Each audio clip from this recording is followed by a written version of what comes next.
So, every good story has a beginning. And for us, it all starts here, in Rome. Wait. That's not good enough. Let's go to the tactical map, just so you can get briefed about our situation here, okay? Oh, not this map here. We're better off with one a bit more simple. Much better. Okay, here we go. The first thing we would have to do was to recruit 2 new armies. One in Rome and one at our southernmost area. From here we would send our northern army up to the Etruscans, where our army would make a swift blow to them and eliminating them from the battlefield, while our southern army would try to hold off any hostile attempt to take over our territory from Epirus. Now, all we need to do is to set our action in motion. Ready for orders! Waiting for more orders. Soldiering! It's a good life! Ready, willing and able. In Rome's service, I'm...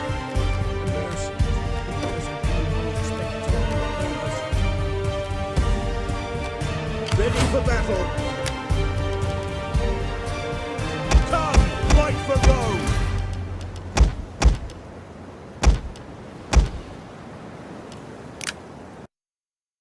So, you might already have realized this, but our income is based off of trade with willing factions.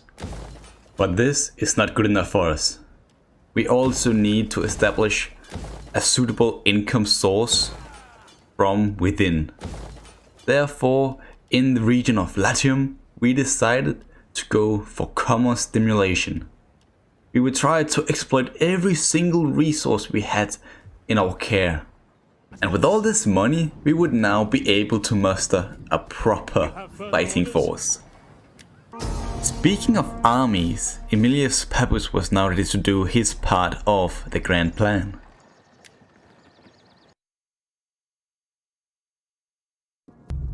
Aemilius Pappus formed up in a Triplex Acies formation with his scouts up front. After first contact with the enemy, our scouts would quickly run behind the Hastati.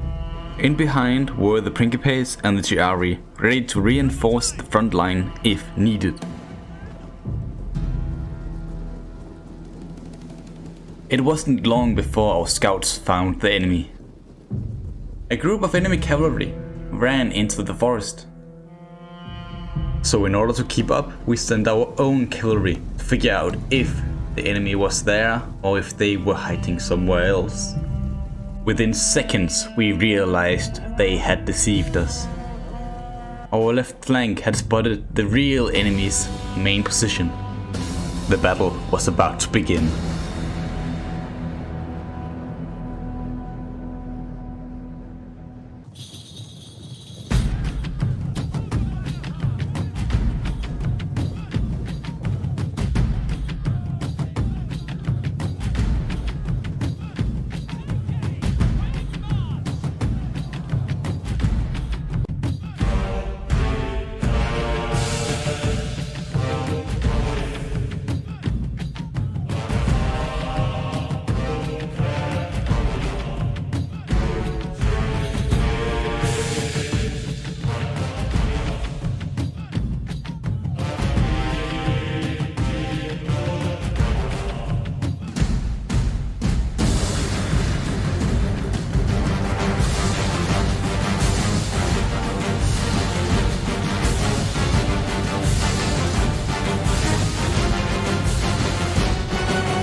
With his victory and conquest over the Etruscans, Aemilius Pappus quickly rose in fame among the people. He even secured Rome, and this means they would now be able to expand the city. But there was no time to waste. His spies told him about the Epiroians, who were gathering soldiers for what most likely was a large-scale invasion of Magna Graecia. This was a very problematic site, as our southern army wouldn't be able to defend against an enemy force on that scale. And we couldn't leave the north unguarded, as the opportunistic Gauls would raid us while away. So Aemilius Pappus left his right-hand man, Rufus, with a small retinue to keep control, while he would leave for the more urgent threat. Ready for further orders. Fortune would seem to be on our side, as Pyrrhus, the Greek general, left for Greece. Pappus was just in range to reinforce Licinius as he broke the Imperial defenses. The city fell within seconds and now would be under Roman control. An Athenian diplomat who was imprisoned in the city told us we just saved his city. Pyrrhus was actually preparing to conquer Greece. He therefore promised us trade, gold, and never to attack us as long as we would finish the job we unintentionally started. This matter Aemilius Pappus would leave to Licinius, while he himself would return to Rufus, who most likely was getting quite wary of the looming Gauls back north. Destination reached. Upon his arrival, Legio I was replenished while also allowing a few locals to join them for an upcoming training camp in Cisalpine Gaul. When everything was accounted for and ready, they marched out. They set up camp at a crossing between Patavium and a larger city called Medland. You may as well get comfy, men. It was at this point a messenger arrived about Licinius and his success in subjugating Epirus. At this very moment, Aemilius Pappus, he realized Licinius had ambitions beyond the Republic. But when these ambitions would reveal themselves was yet to be known. But Aemilius wouldn't be able to confront him yet, as the first part of the camp was about to begin. Lesson 1. Population control and assimilation. It went rather well, with Patavium submitting to Roman rule. Even the Norians showed their fondness towards us, with a trade agreement and a non-aggression pact. Here we began the construction of a new temple, while Aemilius Pappus would begin the next exercise. Lesson 2. Decision making and decisiveness. You there! Get to work! On our road to Medland, we saw a group of former Patavian citizens in the region. But before we could act on it, they escaped. But there was only one place they could hide. If you help an enemy of Rome, you become the enemy. They of course refused to give up the citizens, so we had to show them the way of the legion.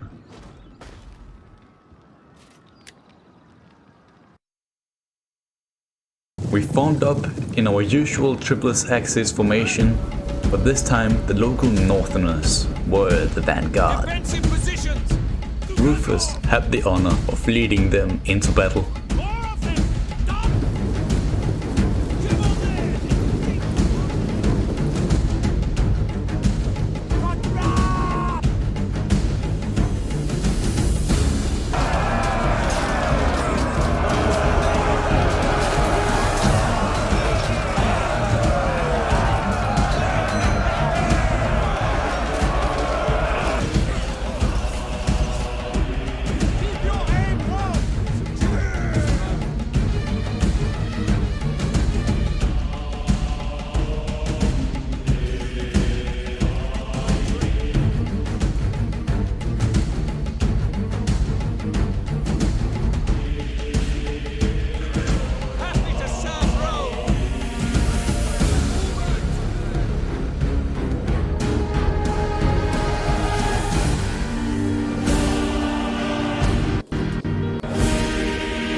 They gave us a tough fight, but in the end, a bit of finesse was all we required. After the battle, we established Roman rules in the city. We even renovated the living quarters as a sign of good faith. One of the locals told us about a large army near one of our borders. This saw Aemilius Pappus as an act of war. Now is probably a good time to start lesson 3. Don't fuck with Rome. By now, a lot of men have been lost to either injuries or illness, so we needed reinforcements. A large army of unseasoned troops arrived before the battle, alongside someone unexpected. A navy from Taris had come to help. He said Licinius had sent him. Aemilius Pappus had no idea why he had done that. But one thing was certain, this was part of his plan.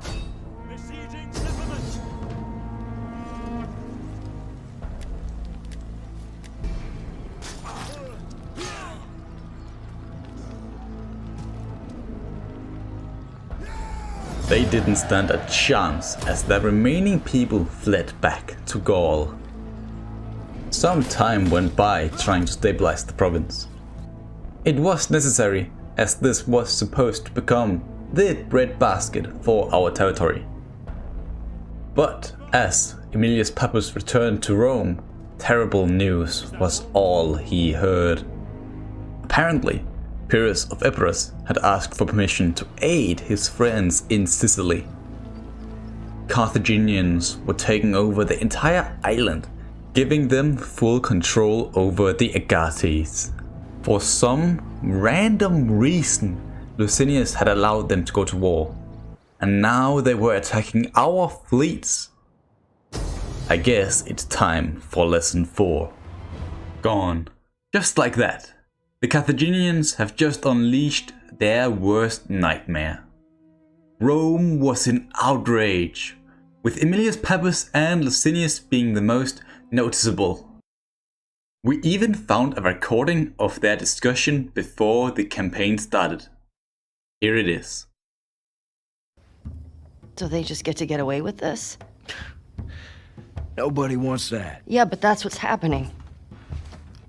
What if we get hit by hunters again? Is this you talking or is this her? It's a valid point. What are you doing? You know what? I'm leaving tomorrow, and if you want to come with me, great. You have no idea what you're walking into. You don't know how large that group is, how armed. I don't care. You can't talk me out of this. And so, Aemilius Pappus left for Iberia, leaving Licinius with 1 legion to defend the entire republic. But luckily for him, 1 legion was more than enough, as he thought the best defense is a good offense. And with Aemilius Pappus gone, he would now be seen as the savior of Rome if he was successful. So he immediately marched south to join Pyrrhus, who already was assaulting Syracuse.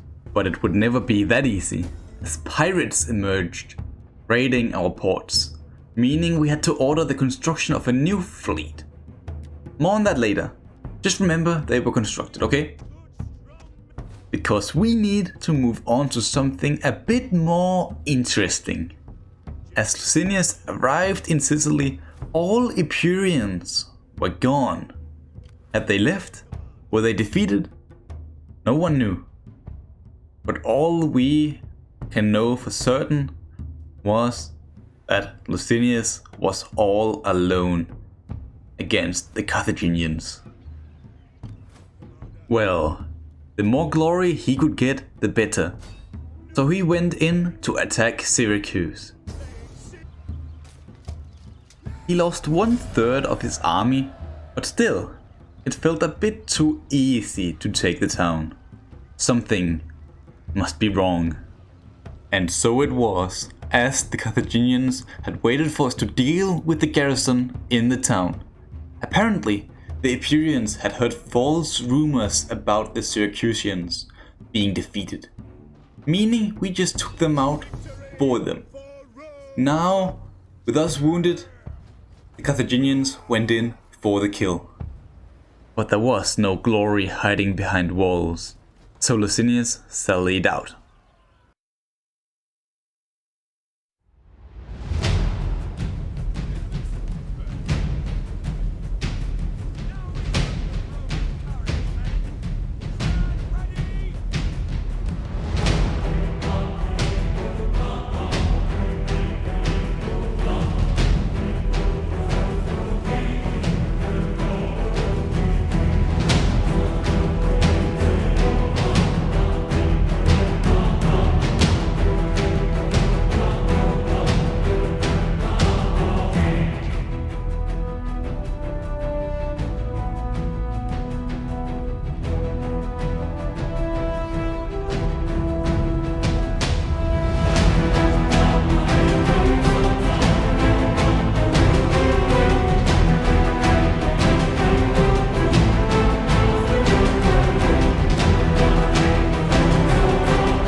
A decisive victory was more than enough, but a few of them got away, so Licinius had to pursue them.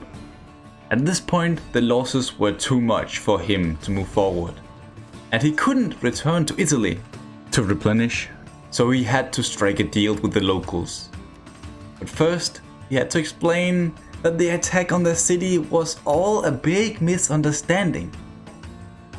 They did agree with him, although Licinius had a feeling they just waited for an opportunity to rebel. A few months later, Legio II had gathered enough strength to move forward, but a Carthaginian fleet were ready to take Syracuse if they left. So Licinius, he had to promote his military tribune and commanded him to stay, but with his most experienced men. Together they would hold the settlement. This man was called Sulla and would later have a vital role in the future.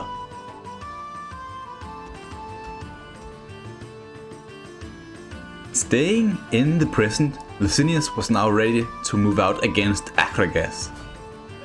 He first besieged the settlement for a few months and then made ready to strike.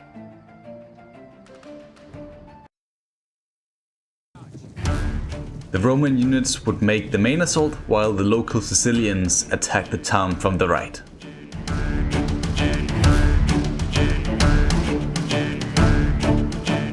The Carthaginians tried to escape, but Licinius sent out a force to intercept them. Here the battle would begin.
With the occupation of Akragas, we were almost in range of Carthage.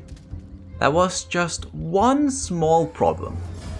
Carthage was known for their fleets, so we couldn't reach their city without a fight. Speaking of fleets, you do remember, right? Caecilius Strabo was having a lot of trouble with the pirates back north. So instead of fighting them, he struck a deal. They would only raid the Illyrian coast, and we wouldn't have to send all our forces after them. On his way down to Lusinius, he met a Carthaginian fleet. Well, who knows what they were doing there? My guess is they were trying to finish off Epirus. It would be reasonable for them to take out one of their main enemies, the ones who started the war. But it did not matter, as their ships joined Neptune and the spirits were flying to Pluto. When Licinius learned of the destroyed fleet, he immediately got an idea. He would send Strabo down to blockade Carthage, while he himself prepared for an invasion of Corsica and Sardinia. All he had to do was just take one more town in Sicily.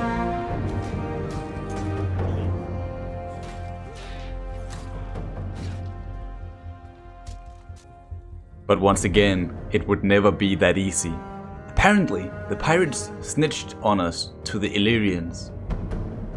With our only legion fighting Carthage, Licinius ordered Sulla to return to Rome, muster a new legion, and defend her in his absence.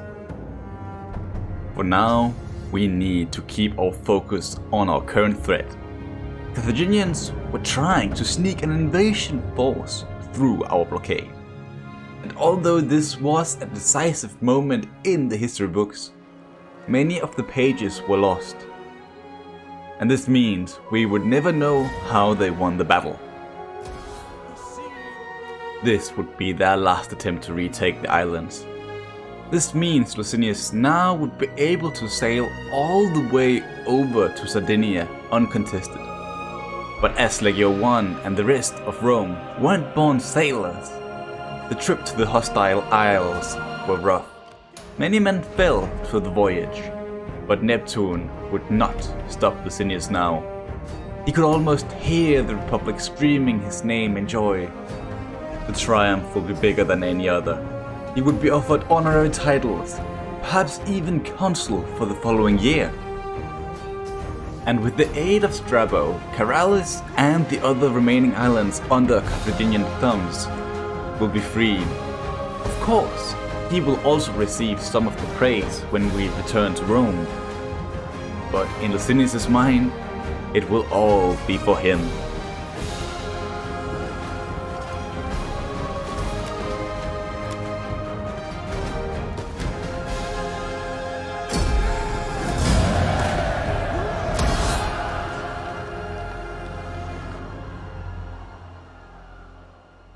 While Licinius was going power hungry on the islands, we need to see how Sulla was doing in his objective in dealing with the Ardii, the Illyrians back north.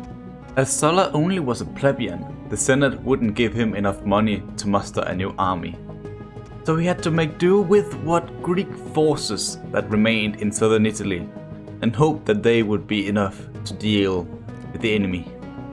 At swift speed he rushed to Asculum, but as he arrived it was already too late. The town was raided by pirates, and although the town won the battle, many were killed.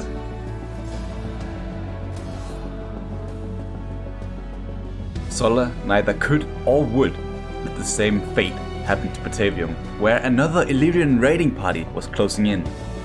So he inspired his men to move faster than Mercury himself.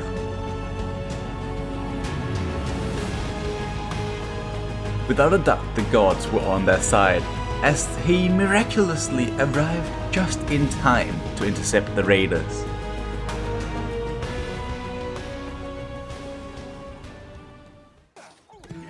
It was a sounding victory. The raiders tried to escape, but Sulla hunted them down. But knowing opening up another front would mean trouble for the Republic, he did not pursue. Instead, he sent emissaries to strike a deal with the Illyrians. They reluctantly agreed, as Pyrrhus had taken Epidamnos from them a few weeks earlier, and thereby they were unable to keep fighting against us. A peace deal was made. At this point, the Polybian reform was pushed through in the Senate, meaning Licinius needed to return to Rome, so he had Strabo escort him back to land. But ever since Strabo lifted the blockade of Carthage, a new navy was created. Led by Bogud, they sailed out for revenge against Licinius and Strabo. With the aid of Fortuna, Licinius survived the encounter, whereas Strabo did not. Luckily for Licinius, Bogud was only after the fallen admiral, and therefore he could return to Sicily. If you think about it, in Licinius' mind, he was now the only one responsible for the conquest of the islands. So he with all haste returned to Rome to muster more men for Legio II, so he could finish this war ASAP.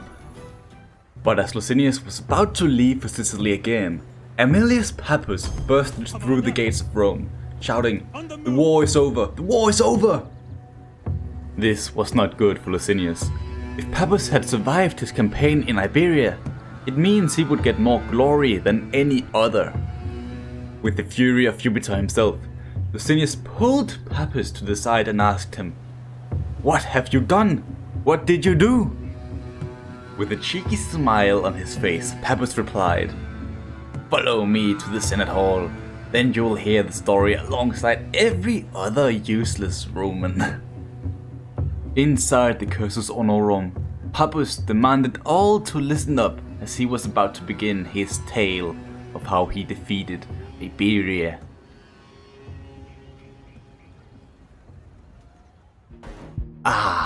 So you wanna know how we destroyed Iberia? Well, in that case, you better find your favorite beverage, because this is about to get interesting. You see, some might call it foolish, others might call it incredibly naive. I mean, to march an entire legion all the way over to Iberia. I mean, it has never been done before. But quote me on this, you can't be foolish if you prepare for every possible outcome. So I ordered Rufus, my right-hand man, to summon every available soldier in the vicinity to get ready. We will leave a small garrison behind to pacify the region, but after that I put on my caligae and made ready for the long march ahead.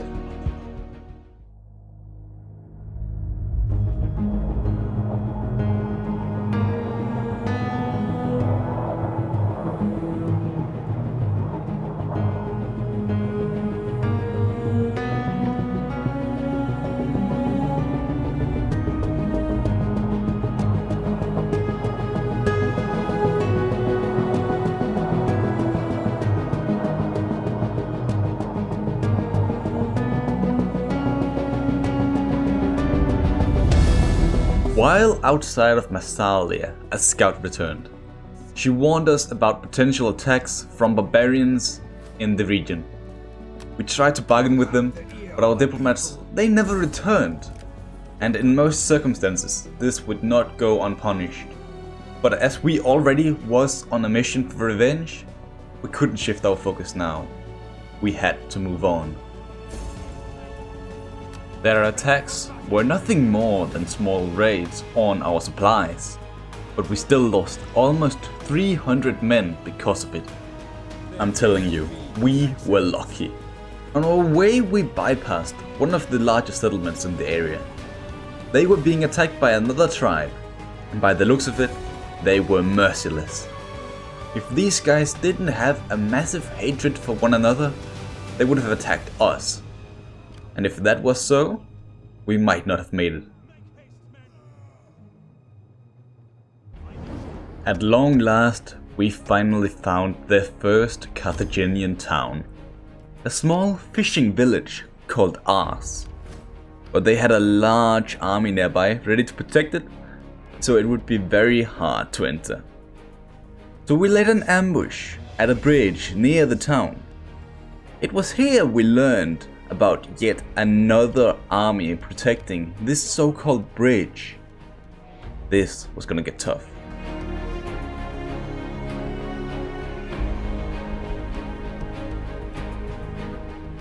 But they never attacked us. Maybe they weren't aware of our position, or maybe they just didn't have the manpower to deal with our forces.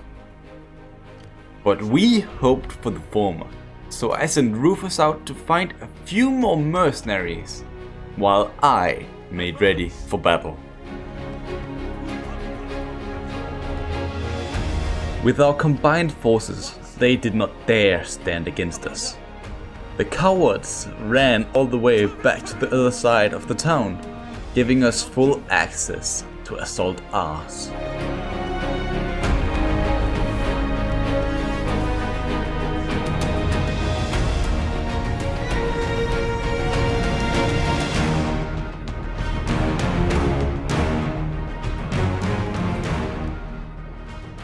When all of our forces were accounted for and ready, I would make the attack, with Rufus close behind me.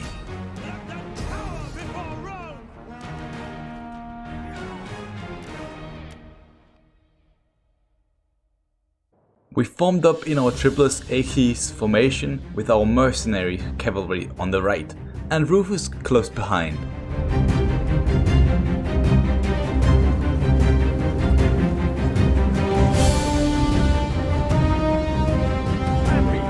The cavalry commander spotted an unguarded Carthaginian general and pursued him, in hopes of taking him out.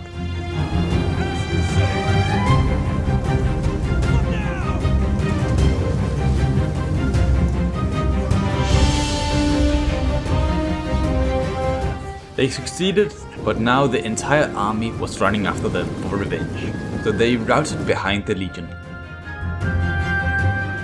It was at this point the townsfolk got eliminated while they tried to escape.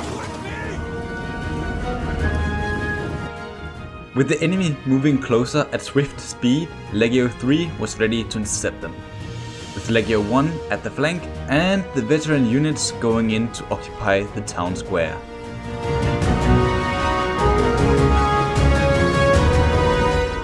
With our men in position, the real fight was about to begin.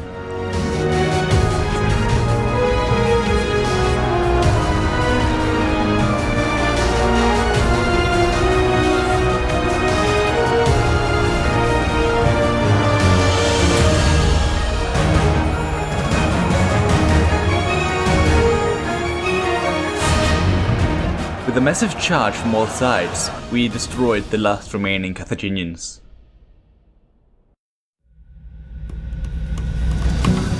Minerva must have blessed our strategy, as we took fewer casualties here than by the barbarians' onslaught from our travels. With the occupation of Ars, we now could establish a foothold from where we would lead our invasion of Hispania. In Ars, we actually found a map showing every town the Carthaginians were influencing, and we had to take them out. but our men were tired, so we stayed in the town for a few weeks, as well as there was a large Carthaginian army just outside our border, waiting to attack us. At this point, emissaries from the Iberian tribes showed up. They congratulated us on our victory against Carthage and insisted on helping getting rid of them completely. But when I signed these deals, I knew they were only temporary, as that they would turn on us as soon as Carthage was gone. But that is a problem for the future. One night, our spy told us the grand army of Carthage had returned to Mastia, giving us plenty of time to establish a good strategy. The plan was simple. Once again, we would lay an ambush and make Rufus be the bait.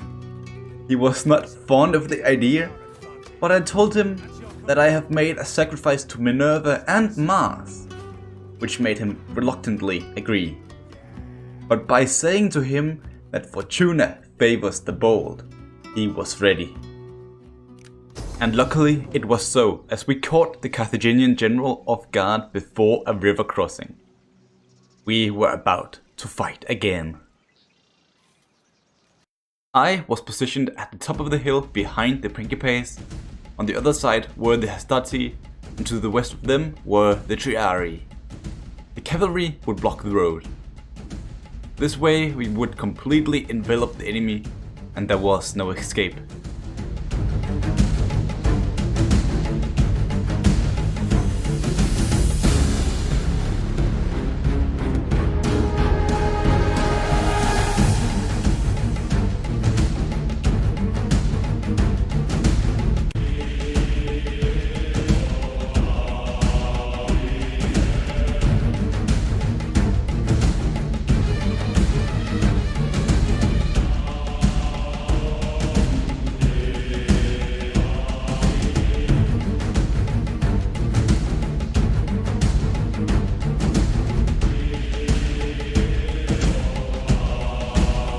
With the rear guard destroyed, the sacred band was soon to follow. Almost everyone were killed.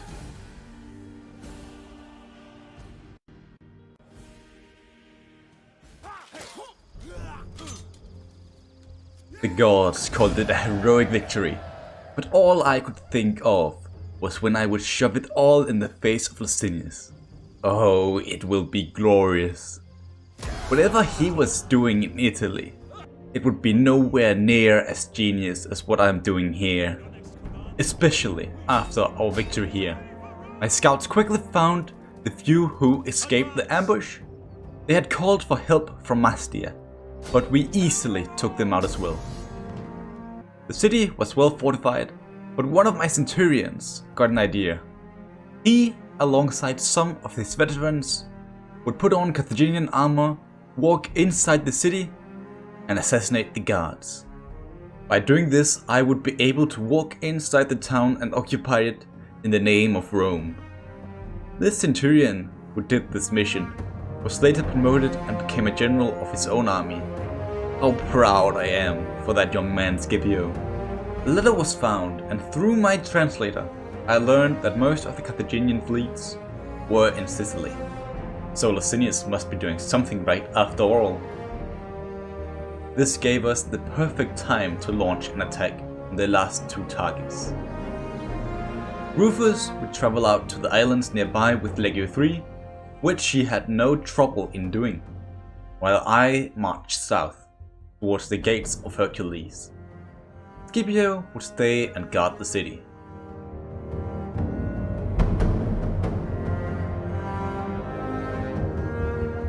After the occupation of the town, we had finally thrown Carthage out of Iberia. It was at this point we got news from Rome. A new reform has been passed, allowing men to use the gladius sword. As true Romans, we implemented this in our army, although some of the more experienced men decided to keep their spears. At this point, we prepared our army to move into Africa. But we had a large problem. Tingis, a massive world settlement, guarded the crossing. if we had to enter Africa, we had to go through there. We sadly didn't have the manpower on our own, so we recruited local Iberians to our army. One of the war chiefs told us about how some of the units had specialized themselves in certain areas of combat.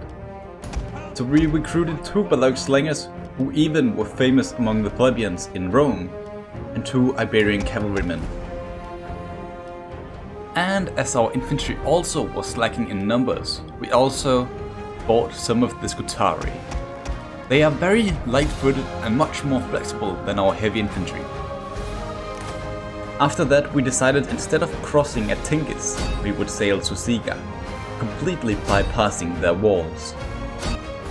It was at this point a small Carthaginian ship came into view. One of their diplomats came aboard my ship, and as we already had lost so many men, we decided to make peace. They did give us 4,000 denarii in compensation for starting the war. I never thought your kind capable of atrocities, but here we are. For more orders. Now there was nothing else to do but leaving the legions in the hands of Rufus, while I, of course, had to return back here to Rome. This is nonsense, Pappus. There is no way you did all of that. Do you really think we would believe your stories? You speak as if you were Jupiter himself. The entire Senate went dead quiet after Licinius' outrage. You don't believe me? I'm an esteemed senator. How dare you accuse me of lying? How can we trust you, Pappus? You didn't even bring any of your men back to confirm your story. My men are in Iberia. I'm planning on returning to them after this idiotic discussion. It was clear to everyone present that Licinius had misspoken. His lust for glory had blinded him. Listen to me, senators. If you make me consul, I will conquer the rest of Hispania for the glory of Rome. After making his report in Rome, Aemilius Pappus returned to Iberia with a completely new legion. This was the greatest legion in the entire Republic. It was the example of Roman prowess. It was made of 4 Hastati cohorts, 3 Principe cohorts, elite Triarii in reserve, over 500 Velites, Iberian auxiliary cavalry, 6 ballistas, and several more scorpions. This was a sign to the Iberian tribes that Rome was here to stay. They had just traded one superpower for the other. Feeling threatened by this, they decided to draw first blood. So they attacked a Roman fortification near the settlement of Gardea. But what they didn't know was that this specific legion was filled with veterans from the First Punic War. And of course, they were led by none other than Rufus.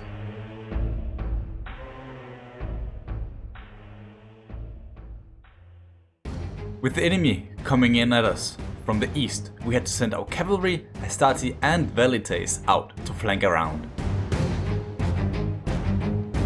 But to our surprise, a second army arrived from the southwest, threatening our cavalry.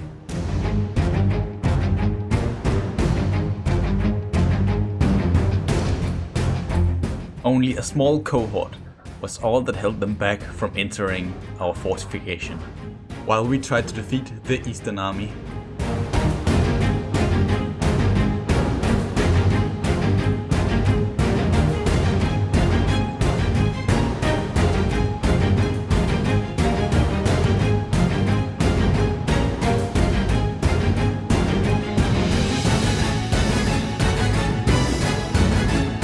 Getting attacked from all sides, one Iberian army fled the battlefield, and with one side now relieved, Rufus now sent his entire force against the enemy who were attacking the western gate. They didn't stand a chance.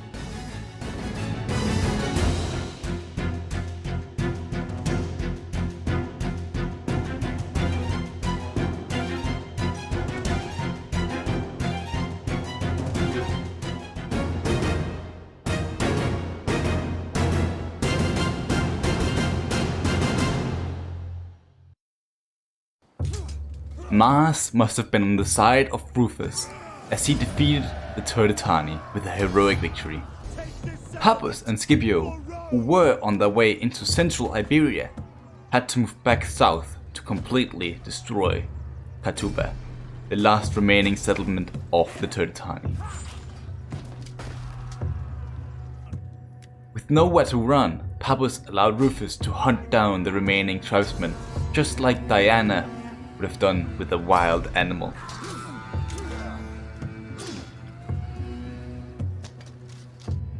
But with one problem solved, another arrives. The Lusitani were migrating through our land without permission, and Pappus found this to be the perfect casus belli to attack.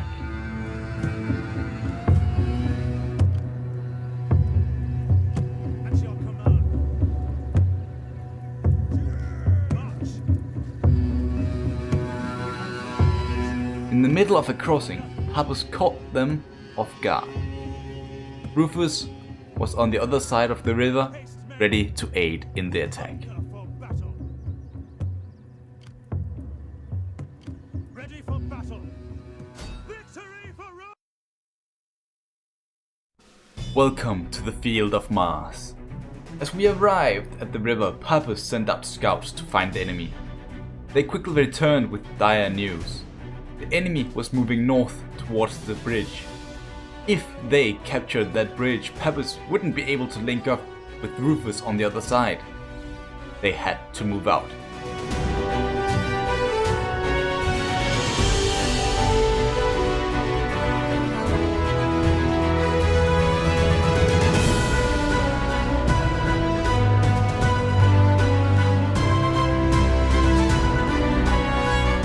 As they capture the bridge, the two legions finally unite.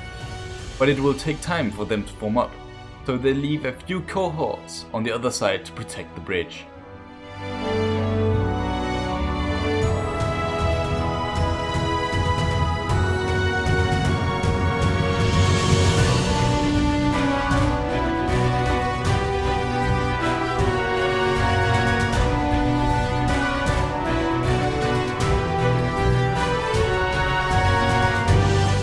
As they move forward, Velites begin to fight the Lusitani cavalry while the other units form up.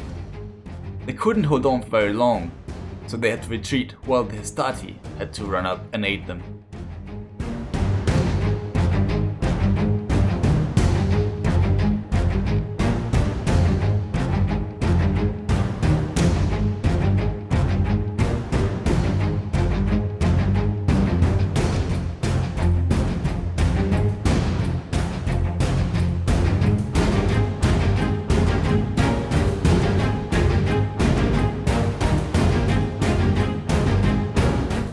Hastati wasn't enough, so the Principes had to join in as well.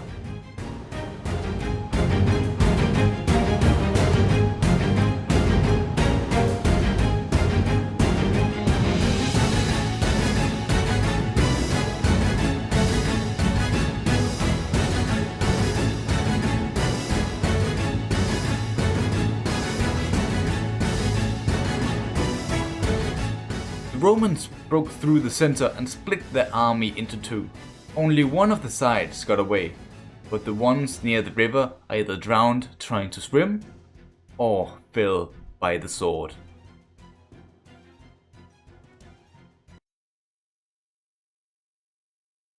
I must admit, what happened next was quite brutal. I mean, they had done nothing to the Republic, but still Pappus and Rufus slaughtered them all like animals. But not just the men, but the women and the children too. I guess they were carrying sand.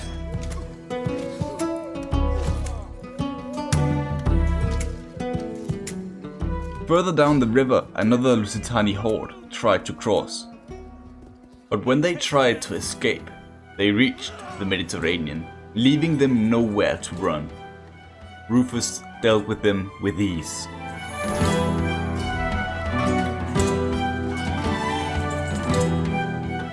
Due to our actions, the last remaining tribes who hadn't declared war on us yet did. Now the entire peninsula tried to get rid of us.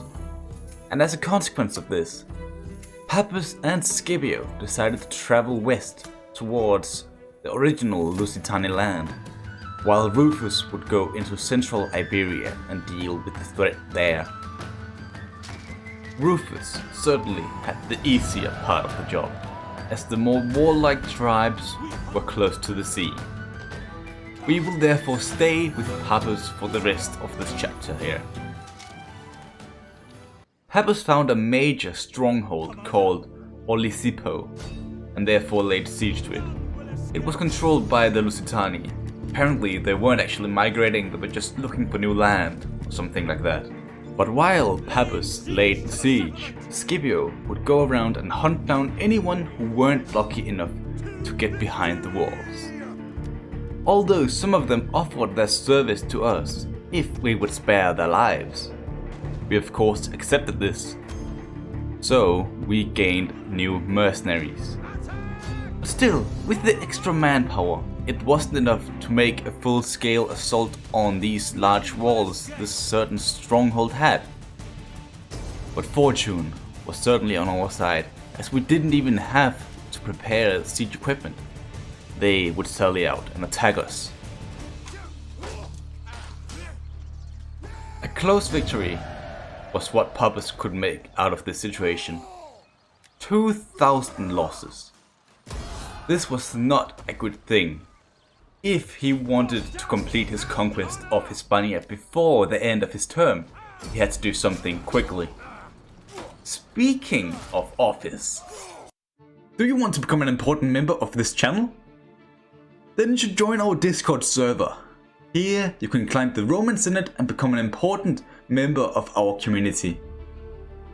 You will be able to vote on everything from army rosters in a campaign to YouTube content and schedules. All roles are based on the Roman cursus honorum, except for the unique and powerful Lawkeeper role.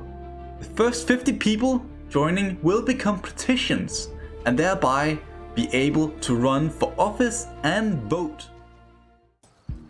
With the garrison gone, Scipio and Legio I could easily scale the walls, officially ending the Lusitani War. And with the aid of Rufus, the only Iberian tribes who were still fighting against Roman dominance were the ones in the north. But traveling up there would not be an easy feat. First of all, the terrain was very rough. Second, we were closing in on winter, meaning both it would be hard to travel and Pappus couldn't reach the town in time before he would have to report back to Rome. But it was more the news from Rome that was concerning Pappus. So far there have been reports of Carthaginian fleets sailing around Sicily again and again. They were most likely preparing for a new attack on Rome. And even worse, the Spartans were also moving around over in Greece, getting more and more uneasy with Roman influence over Epirus. And if Pappus or any of its other comrades here with its many legions wouldn't be able to aid Rome in their most dire need, what would happen to his reputation? A lot of things could go bad here.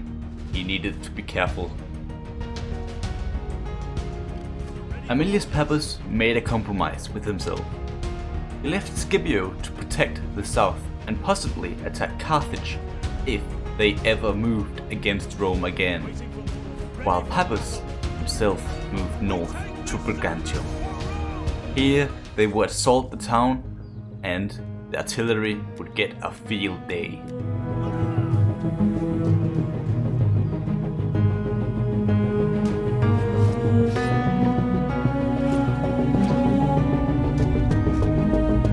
With the last hostile Iberian faction under Roman control, Pappus allowed his men to plunder and pillage whatever they wanted from the town.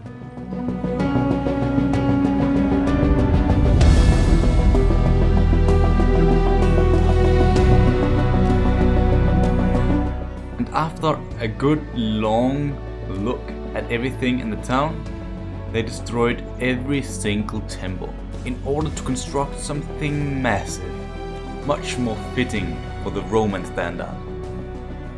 I must admit, this chapter here is quite short. But don't be scared, because the next chapter is gonna be a lot more interesting. Something very bad happened over in Greece, and now Licinius has to deal with whatever trouble Sulla and all the other men created. Here is a report from one of the spies before chaos ensued in Greece.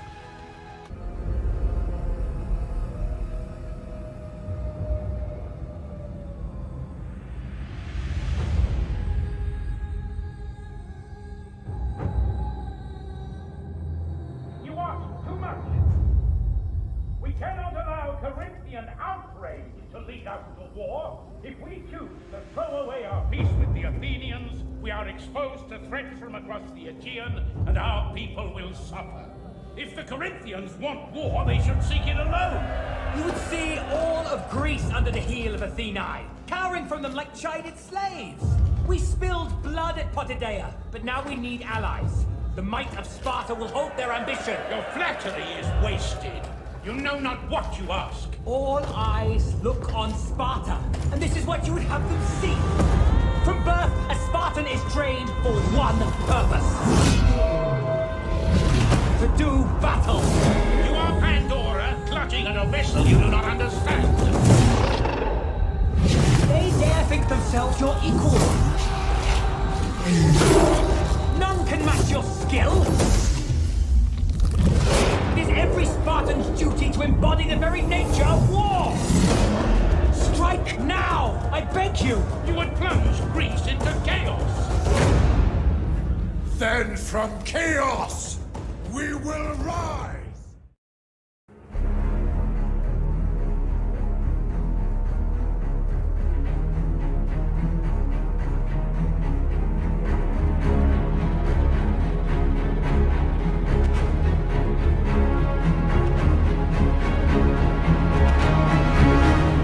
War. The Illyrian pirates have raided Arretium. Sulla, the governor of Cisalpine Gaul, mustered his legions and traveled to Illyricum. He was met with tough resistance, but eventually defeated the enemy forces. In retaliation, he burned several villages to the ground. While this was going on, Licinius, the governor of Epirus, had arrived from the south, alongside Pyrrhus and his Greek allies. Here, they would meet the Ardii in an all-or-nothing battle. We formed up in our Triplex Acies formation and moved out against the enemy we could see ahead of us.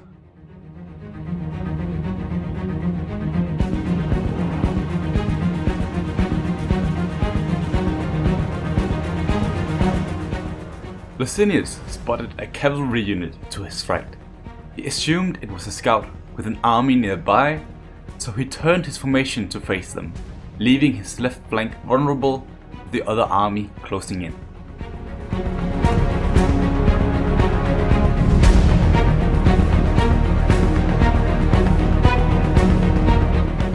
His assumptions were right, so he prepared his men for combat. Pyrrhus was still a long way away from the imminent battle, meaning the Romans had to hold out. The Triarii would hold the left flank.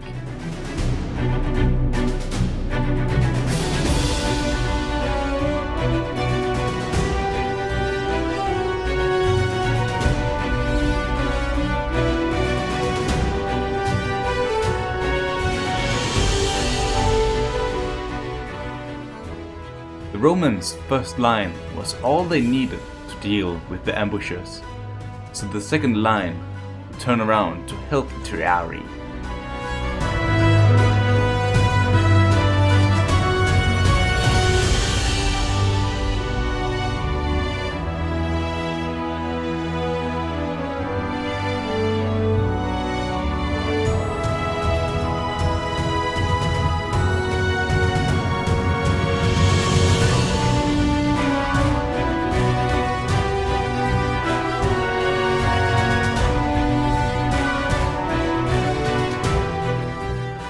At this point in the battle, the Roman lines were spread incredibly thin, and due to them taking a lot of casualties, they pulled back to reform. The Illyrians pursued for a bit, but decided to focus on Pyrrhus and his army instead.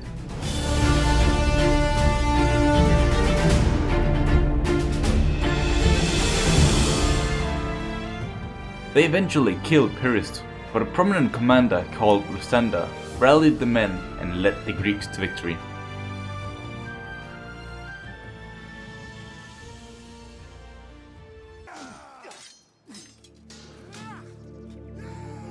It ended up being a close victory, but with the valor of Epirus, Licinius came out victorious. From here on out, the Illyrian pirates never would be able to assemble a proper fighting force to resist Roman occupation. The Republic took control of all their ports, cutting them off from their source of power. They would stay as an independent kingdom, but as a client state of Rome. Now is probably a good time to give you a bit of context on what is going on in the world. At this very moment, Rome had 4 major concerning matters to attend to. Many, and I really mean many tribes, have been acting kind of strange as of late over in Iberia. Rome therefore sent 3 legions to deal with it. At this very moment, Pappus had just raised a legion in Italy and have just left for Iberia.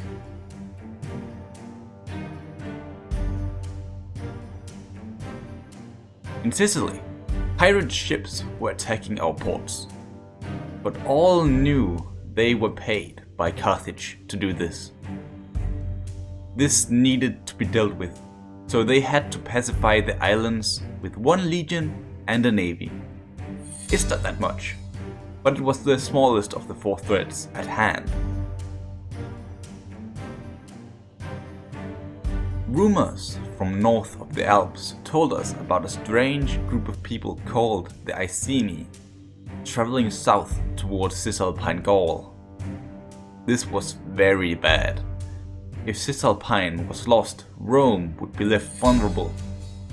But we did not know what their exact intent was just yet. Therefore, only a single legion was raised for the protection of the province.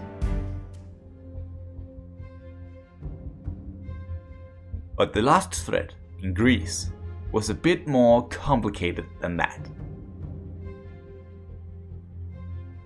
The Greek city-states were openly threatening to go to war. But why? Do you remember the treaty Rome made with Athens from chapter 1? Basically, if Rome took out Epirus, they would be friends for life. This did not happen. Instead, Rome let Epirus stay as a satrapy of the Republic, which completely violated the agreement. But nobody seemed to care at the time. Now, if Athens could convince Sparta or the Macedonians to join a coalition against Rome and Epirus, it would mean serious trouble. Luckily for Rome, Licinius and Sulla had just finished their war in Illyria. They would therefore travel down to Apollonia, where their 2 legions hopefully would be able to intimidate the Greeks from moving against the Republic.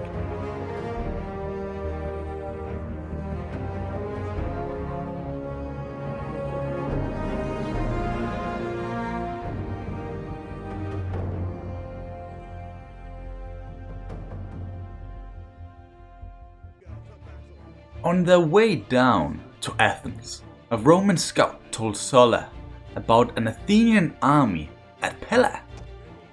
He suspected a possible attack, so he moved closer to see if he could get into striking distance of the army if they would attack us. Later that year, Licinius told Sulla it would be unwise to go against someone who haven't even declared their intent just yet. But if they got rid of the Athenians, the instigators of all trouble in Greece, then maybe the others would fall in line. Fearing their 2 legions wasn't enough, they called upon the legion in Sicily to assist them. When he eventually got there, the Macedonians issued an ultimatum on Rome. They demanded Rome should hand over Empyrean estate, or else they would attack. I'm a bit surprised it wasn't Athens to attack first, but I guess here we are.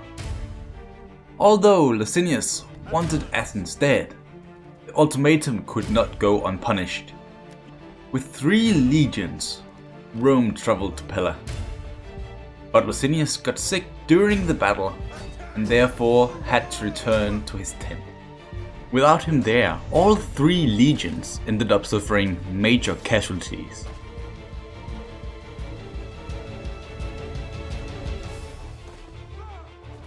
But in the end, Pella was occupied and Sulla hunted down any stragglers.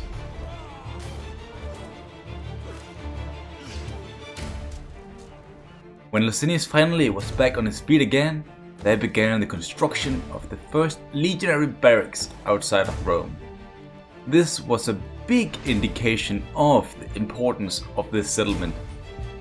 It would basically be a massive stronghold and the catalyst of future campaigns in the east.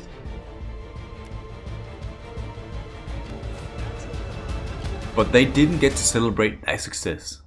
Licinius was recalled to Rome, and then the whole world went into chaos. With the legion from Sicily gone, Carthage saw an opportunity and initiated an extremely large invasion of the island. There was really nothing the garrison could have done. Acragas was the first settlement to fall, with Panormus soon to follow. But not only that, Athens attacked our fleet, which also had arrived in Pella to assist in stabilizing the region. They retreated. No wonder Sicily was lost, to be honest. But back to Athens, who laid siege to Pella with 1 legion trapped inside the city and the other 2 unable to help. There was nothing for them to do but wait. Our fleet, on the other hand, made for Athens, where they would try to blockade the city, but to no success as Egypt decided to join in and lift the blockade. The navy luckily survived, but they were very outnumbered now. They eventually returned to Taris, so they would be able to fight back when they had gained a few more reinforcements. Back to Pella, where the Spartan general Arius found Sulla's encampment outside the city. Without the numbers to fight back, Sulla retreated, leaving the 2 other legions to their fate. They didn't stand a chance. Pella was lost within seconds, with Macedon being liberated. And just to make it a bit worse, Sulla returned to Illyria, where he was so furious with the Republic letting this happen. He therefore threatened to rebel and attack the Senate. Okay, wait. Let's just take a small step back here so we can all just see what's going on here, get the bigger picture. Carthage attacked Sicily and took control of Acragas and Panormus, with them closing in on Syracuse. With Rome bleeding, Athens and Sparta saved Macedon from Roman law, taking out 2 Roman legions in the process. But they were not alone. They were supported by Egypt, who dominated the Aegean Sea and routed the Roman navy. Sulla was threatening to rebel, which would take yet another army away from Rome. This means the only legion near Rome was the one who was keeping an eye on the Iceni, who were closing in on the north. I cannot express how bad the situation was. Something needed to be done. But what? And in what order? Licinius, who was called back to Rome, got declared dictator until the crisis was over. He made the following plan. Sulla, he just needed to be bribed so he wouldn't really be a threat anymore after that was done. Greece, on the other hand, would temporarily be abandoned, with Epirus holding off any attacks from either Athens or Sparta for as long as they could. Licinius would also send diplomats to the Iceni for a non-aggression pact. They only got a trade agreement out of it, but it was good enough for now. Licinius himself would raise 2 new legions in Italy and begin his counterattack. But first, we need to visit Pappus, who just finished his campaign in Hispania. He was on his way back to Scipio, but first he had to cross a bridge where the last Iberian army was holding guard. It was a heroic victory, and the last resistance of the region was extinguished. At his return down south, he learned of the appointment of Licinius as dictator. He couldn't believe this. Surely this was all playing into his plans. He is slowly getting more power than any other in the Republic. And now, if Rome gets out of this crisis here, all the glory would go to Licinius, which Pappus certainly wasn't happy about. When he got his orders to invade Africa, he almost decided to stand down with his legions. But he knew it needed to be done for the greater good of the Republic. Surely this was part of Juno's and Jupiter's plans, but for now this was not certain. So he traveled down to Tingis, and this time it wouldn't stop him. The city fell with ease, with him destroying half of the city in the process. He decided not to consolidate, but instead do the unexpected and push even further into Iole. He encamped near a river to scout the town for the best possible tactic. When everything was ready, he crushed the town in the name of Bellona and Dis. This attack probably spooked Carthage, with them most likely expecting Tingis to hold firm while they were focusing all their power in Sicily. By the way, I believe it was about now Licinius arrived in Syracuse. He hoped that by staying near one of the homes of Vulcan, the gods would be on his side in his quest for liberation. So he encamped at the bottom of the volcano, which accidentally also blocked off one of the Carthaginian armies to reinforce the attack on Syracuse. It turned out to be in vain, as they were fully capable of assaulting Syracuse without the aid of this second army.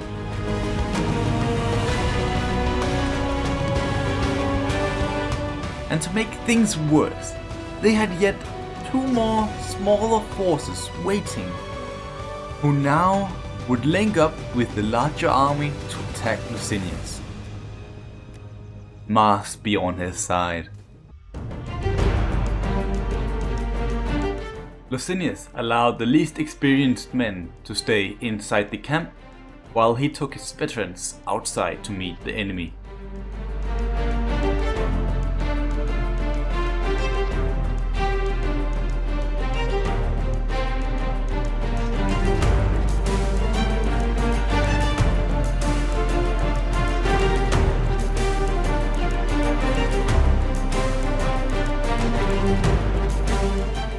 It was at this point Licinius realized the enemy had lured him outside the fortification.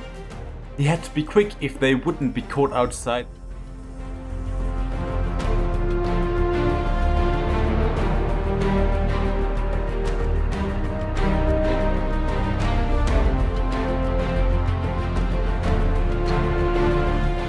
It was too late.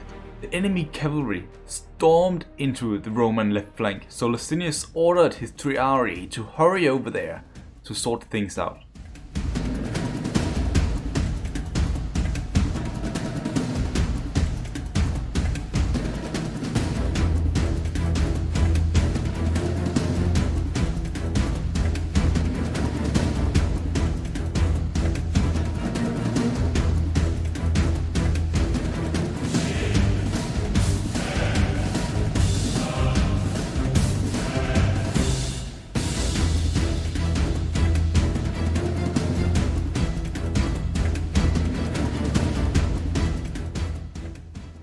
being overrun by cavalry from all sides, Licinius realized the Triarii wasn't enough. So he called upon reinforcements from this fortification to assist, but they had their own problems to deal with.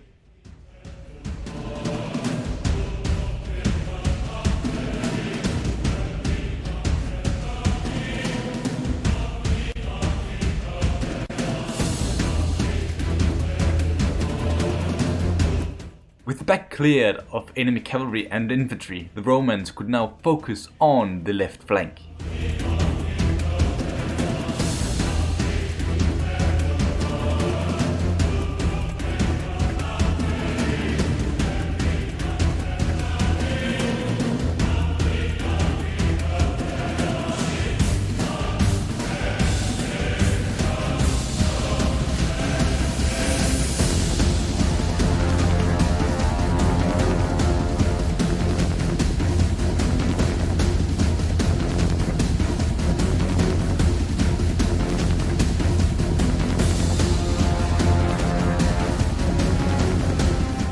With the last units away from the fortification being destroyed, the men surrounded the ones who tried to get inside.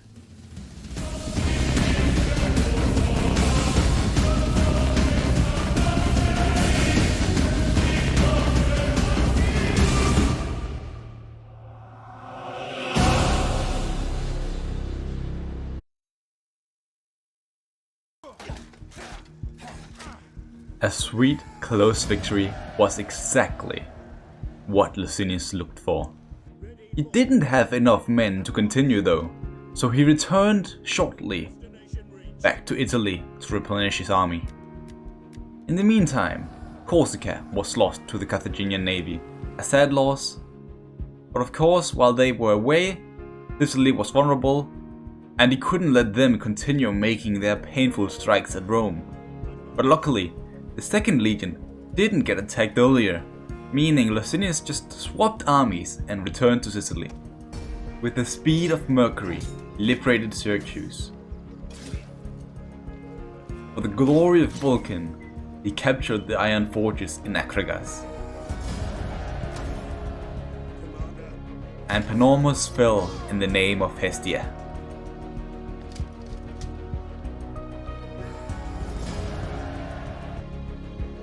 But with the reports of Papus's success in Africa and the news of the new Imperial general Lysander occupying Athens, diplomats were sent out to secure a ceasefire with Carthage and Sparta.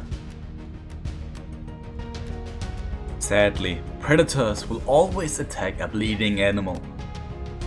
War! Our gods demand it. Our ancestors love it. You, I expect to see mewling like a woman.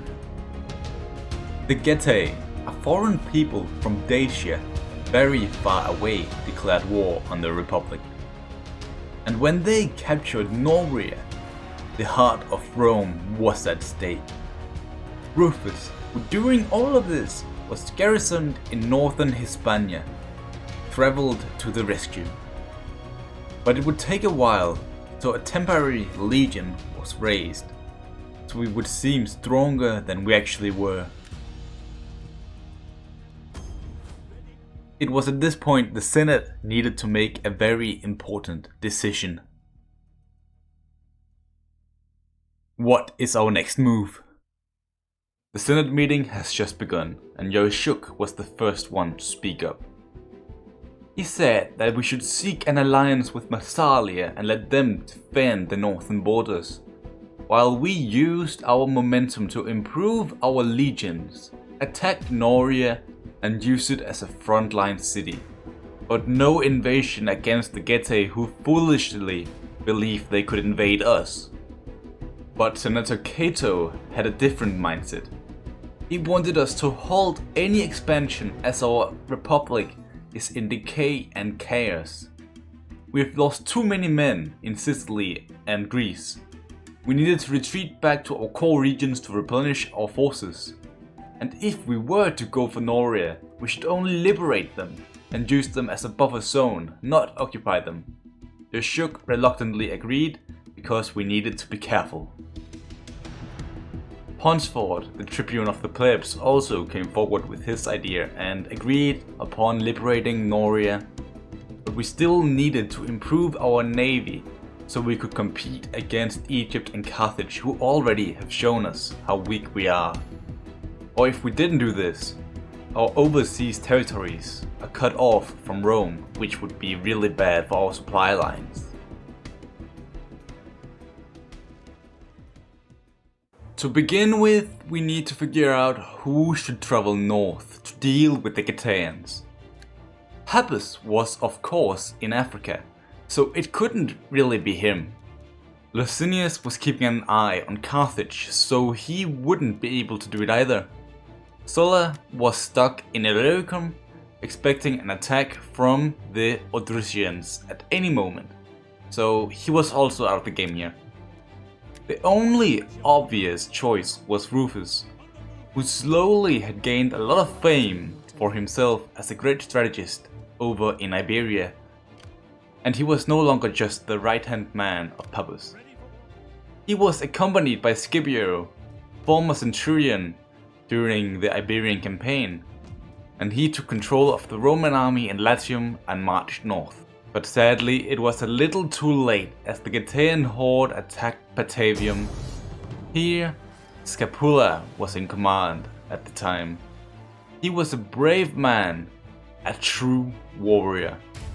He fought on the front lines alongside his bodyguards, where they would have done anything for the Republic. But sadly, his body was found among the dead, and the city was lost.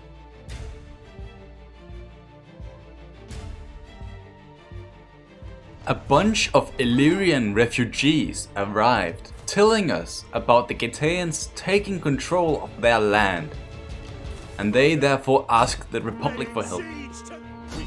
And with this, enough was enough, and Scipio laid siege to the settlement without Rufus, who still was a small distance away, because he had been delayed by the Massalians, who offered us a defensive alliance.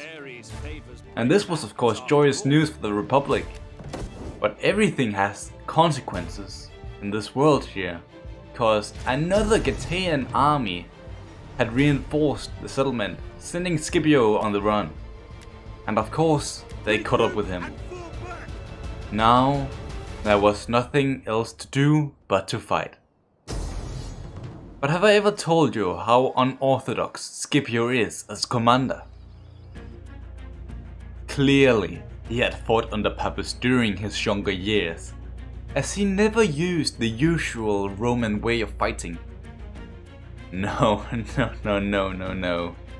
yeeted that Triplex Acies formation far away and used what he called the inverted wedge.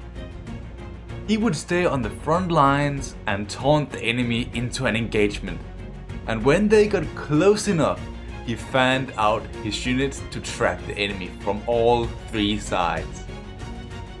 An incredible feat, but although he was a general now, he found it much more fun to be right in the engagement. Someday, his bold strategy will get the better of him, but not now, as he won the battle with ease. But there was no time to waste, as Rufus attacked once again, this time with all units under his command. This was not the ideal engagement for the Roman forces. Our men were tired after the last battle. The Getaeans had formed up on a large hill, and they outnumbered us by a lot.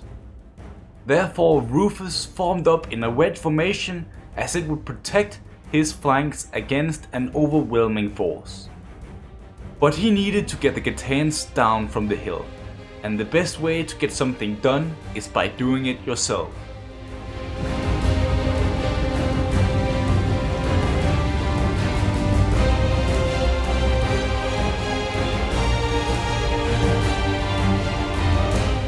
Suddenly, they charged down the hill.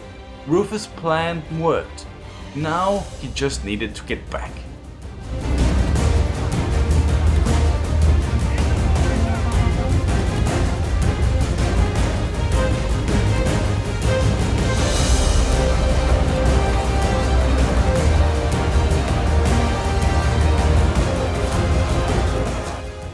When it looked like the battle was going in the wrong direction, Scipio did what he needed to do. He charged into the enemy lines and fought like Mars himself.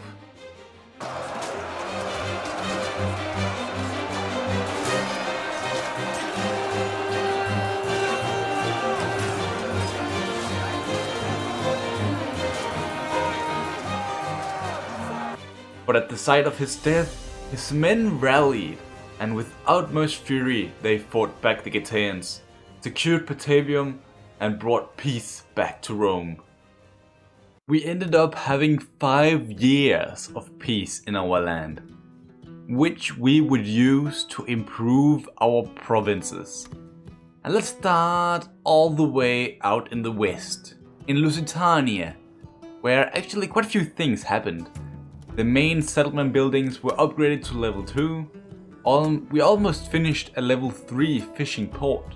We improved the library, we improved the Temple of Athena, we did remove the Romanization edict because they could sustain themselves now. They had become true Romans and would help in future technology research. A very nice province now. Tarraconenses, not so much. They did get upgraded in their housing facilities and improved their fishing docks in one of the settlements, but they were still off taxes due to a lack of public order in the region. They were not quite happy or content with us being there. In Mauritania, down in Africa, we have built the Temple of Jupiter to make sure that they would understand what we were giving to them.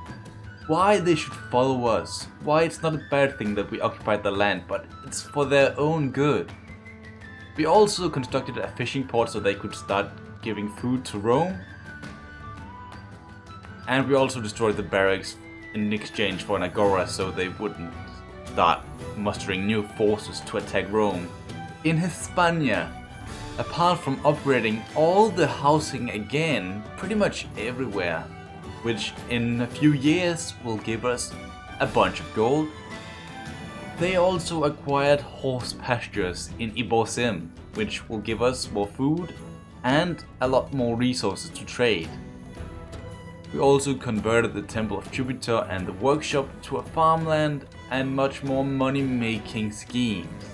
Especially also because we gathered a lot more livestock in Numantia, which in turn will give us so much gold as well as a lot of food.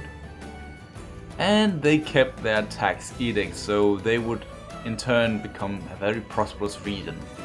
In Sardinia nothing really happened except us expanding the settlement so we could build a new agora, but nothing has been decided there yet. We're gonna wait till we get Corsica back in the fold.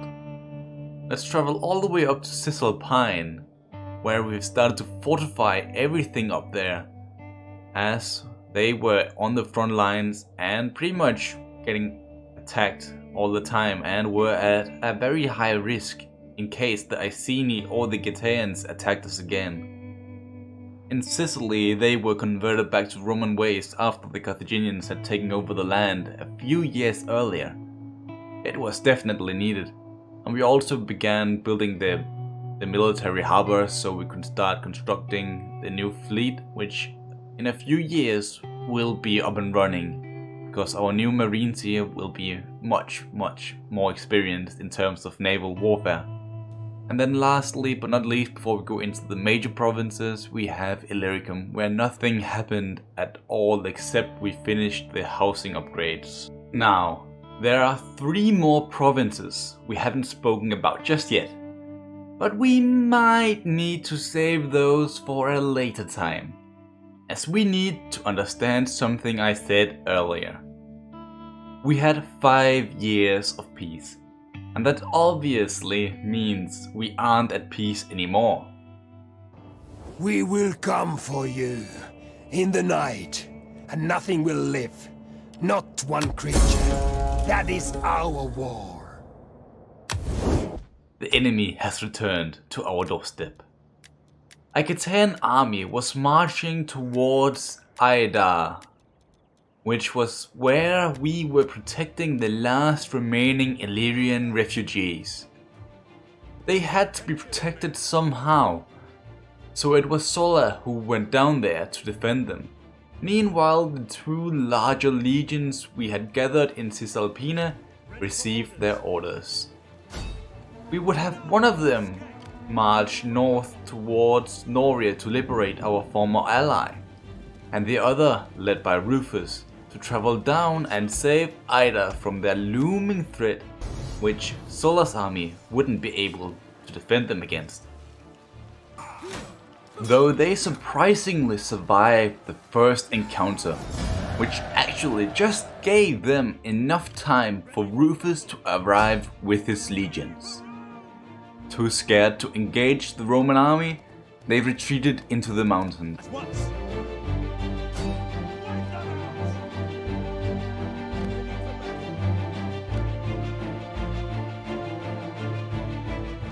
Meanwhile, Legio II arrived at Noria, and because they didn't have a proper general at their side, they lost a lot of men.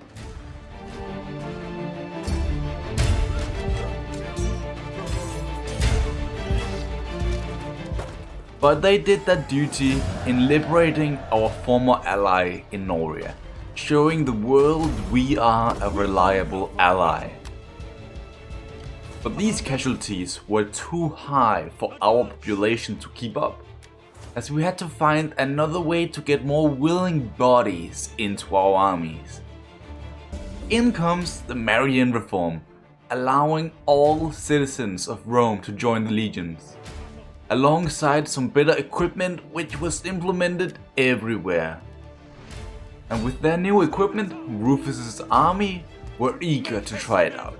So they went into the mountains to hunt down the last Getaean forces. They tried to escape, but it is impossible to outrun a hungry legion.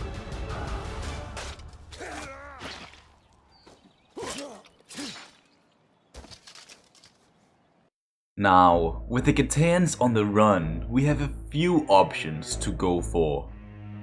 Obviously, we're gonna liberate the land formerly owned by the Illyrians. But after that, we can try to make a second invasion of Greece.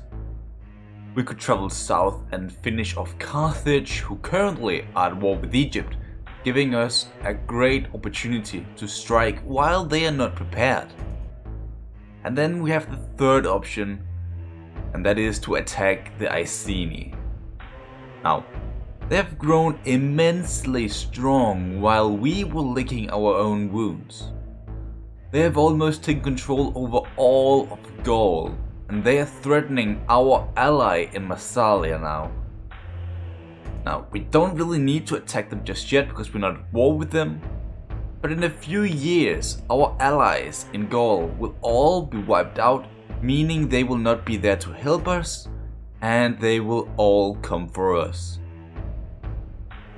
A dire situation indeed, which I will leave to the Senate to decide.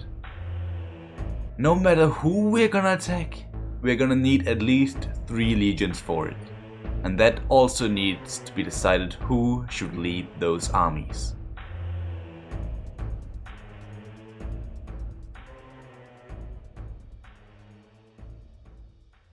The senators have gathered in the Cursus Honorum to find out who we should attack and who should lead the armies. Yoshuk was the first one to speak up, with him saying Dacia is weak and won't be a threat, so we should take this advantage to liberate the Illyrian lands. Furthermore, Carthage, they won't dare to attack the Republic while they are at war with Egypt, but instead we need to save our allies in Gaul. The peacetime is over. It is time to strike. Cato came forward as well and added that we needed a garrison in Sicily in case Carthage had cunning plans against us. Claudius, on the other hand, wanted us to destroy Carthage, as Gaul is not as valuable as the African coastline, or Greece for that matter. But he also added that we needed to be legitimate if we wanted any wars, so a proper casus belli was certainly needed. But then Yoshuk came forward with an argument that seemed to tip the scales in his favor. We can't relocate legions to Greece or Africa when we have a barbarian empire that could be the size of the Republic at our doorstep. it is about the survival of the Republic. We can't relocate. Ponsford and the newly arrived Devon agreed with Yoshuk and Cato, who also wanted to express how he felt that we needed our generals to be in command at every single battle, and not allow the second in command to step up. In terms of generals, the following people were assigned. To liberate the fallen Illyrian lands from the senseless Getaeans, Rufus was assigned to do that. To organize garrisons in the south, Licinius Pappus and another general would have the honor of doing that. For preeminent attack on the Iceni, the following generals were appointed: Sulla, Para, Salinator, who is the oldest son of Licinius. And then lastly but not least, a surprise attack into Gaul from Hispania. And the generals appointed were Megallus, an unsung war hero, and Fusus, the youngest son of Licinius. Something tells me that the two sons of Licinius only were appointed because Licinius was dictator. With the legislations in place, Rufus marched out. He knew Singidun were very fortified, so he needed to lure them out. So he provoked them by staying just outside their area of control. And of course it worked.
Drown ourselves in ale.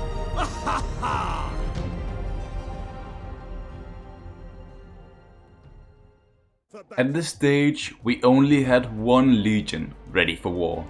The one who just have returned from Noria have taken major casualties and therefore needed to replenish.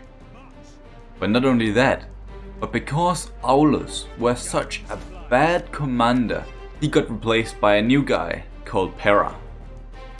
Now, let's talk about him. He was more of a commander rather than a soldier, if you understand. He preferred to sit on the top of a hill and watch the battles from afar. But still, he knew exactly what he wanted from his army. Because as any other general, he wanted a heavy infantry army. But instead of just a pure Roman legionary force, he also wanted soldiers who weren't purely Roman to do the more risky missions, such as scaling the walls. This way, he thought only the ones who barely were civilized enough to use a sword would be to use somehow. And just one more thing about Pera. He was extremely opportunistic. Because when an Iceni army trespassed into Roman lands to fight a Massalian force, he pounced. The Republic weren't ready yet, but the war had just begun. Our superior numbers and heavy infantry easily defeated the army. But they were tired after the battle and had to wait 6 months before they would enter the Alps officially. But Salinator, on the other hand, had been standing ready with a fresh legion for a while now. So they stormed a town called Korea and destroyed pretty much every building.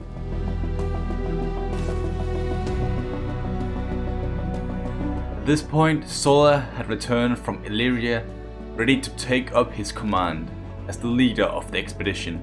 Rufus was supposed to be with him, but continuing problems in Getaea forced him to stay. Sulla quickly scrambled together a legion and joined Pera, who at this point were laying siege to Octodurum. They occupied the town and began destroying everything as well, until a large group of elite Iceni soldiers attacked us. But for some reason they didn't follow through with an engagement. Instead, they decided to encamp at a small distance away. And with both our legions, we fought them.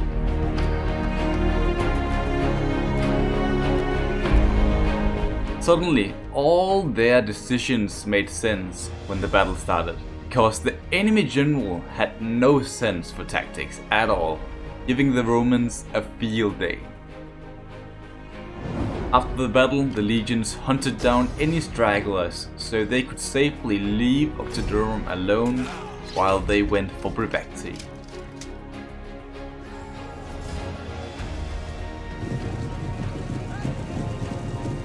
The Alpine campaign ended with Salinator capturing the last settlement of the province. How proud his father must be of him.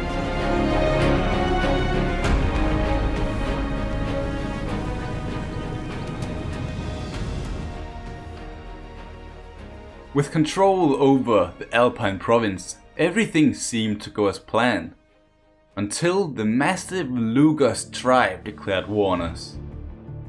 I mean, so far they haven't done anything against us, but it will still have an impact on our decisions for the future. But at this time we should probably follow up with our invasion from Hispania, because we had previously stationed a legion in Ars to garrison the region. But now they needed to get onto the front lines. So on their way north, they recruited several more men to the legion. It actually became so large that it had to split up into 2 legions separately. The second force would be led by Fusus, the youngest son of Licinius. The plan was that they would secure Bodigala and then go up into central Gaul from there. But once they actually arrived at the settlement, the Arverni tribe had already occupied it. It's sad, but we had to push on. Instead, we were now going for the gold mines at Nessos instead. But what we are doing right now, it's not just a single strike actually. It's, as a matter of fact, a quadruple attack against 4 different settlements. Salinator was on his way north to liberate the Chatti tribe at the border between the Iceni and Lugas, so we could break any trade route they had. Pera was on his way to Brevacti with his massive artillery and heavy infantry to break down their walls. Meanwhile, Sulla, the leader of the campaign, went for Vesontio. Oh, and now that we are on the tactical map, Lysander, the Imperian Archon, convinced Sparta to surrender all their weaponry and to pay taxes to that treasury. This is of course good news for the Republic, but rumors among the plebeians say that they are planning to declare independence. Nothing is official, but I'm just telling you, the people are worried. Back to the frontier, where the 4 assaults are happening at the same time. We're gonna stay with General Sulla, who is about to attempt an infiltration of Vesontio.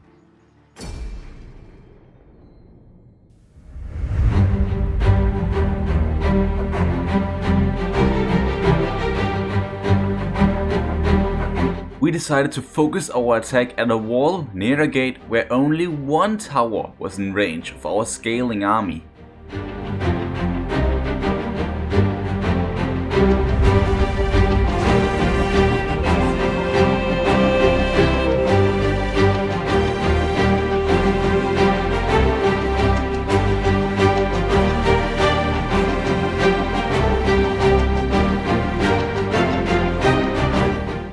our artillery made a large access point in the wall where our units will enter from. They will try to stop us, so we are also sending up men by ladders to outflank the enemy.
Break through the center, but somehow they managed to close off the two ways we had available. Luckily for us, our legionaries are skilled in this kind of combat.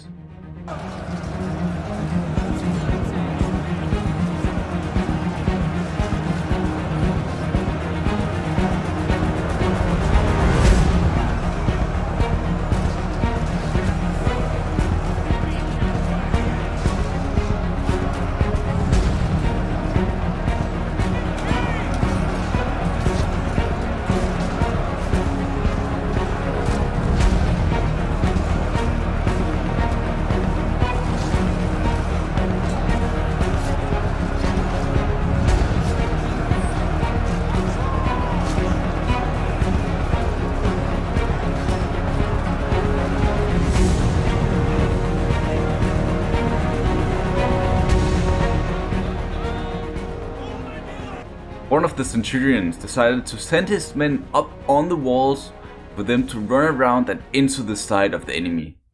It worked, meaning our left flank now had full access to the town. Our infantry would run over to assist the right flank, while our cavalry would run forward to sack the settlement.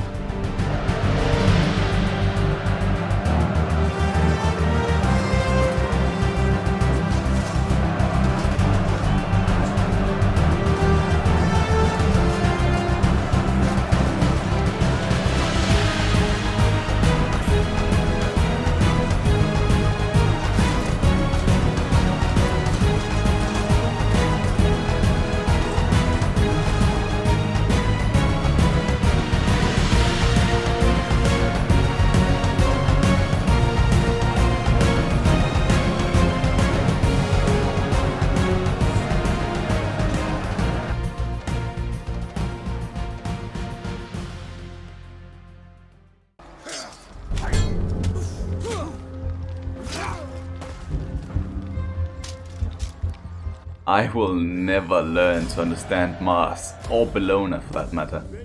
They called this a heroic victory. I had prayed to Minerva before all of this, and she is like the goddess of strategy. Sulla would never lose with her by his side. Oh, and the other battles?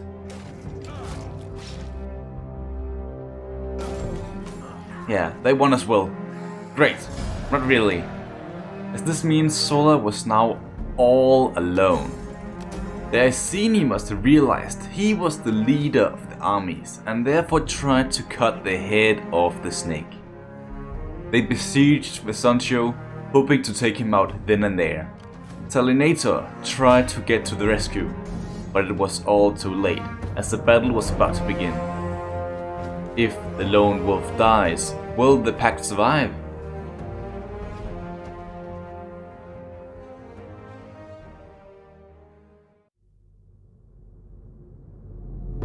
It was cold.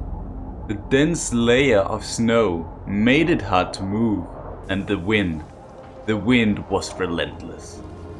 Standing still was almost impossible. A large Iceni army was about to scale our walls, with 3 reinforced ladders, and a large battering ram moved towards our gate.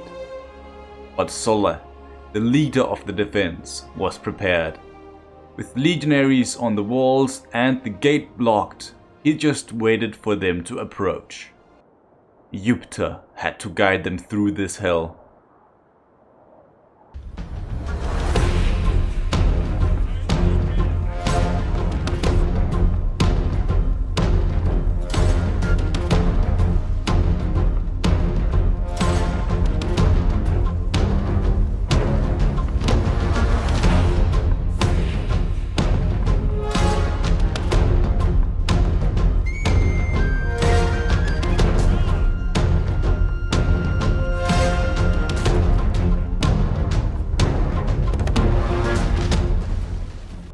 With the gates breached, they stormed towards the city. Many over the walls, but even more through the gates.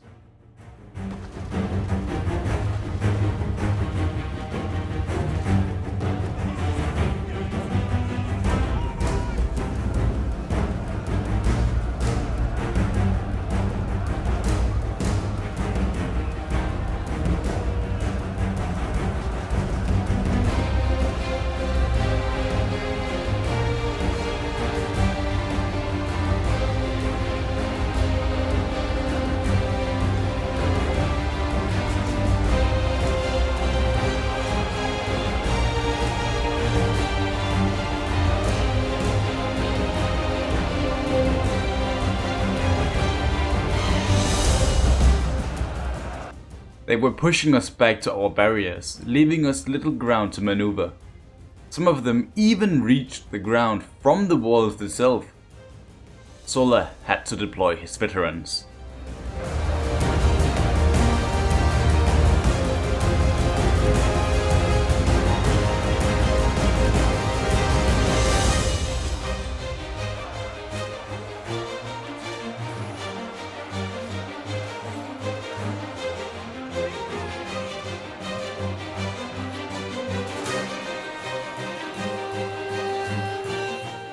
The Lucanian hoplites were holding firm at the gates, while the veterans drove the enemy back to the walls. They pursued.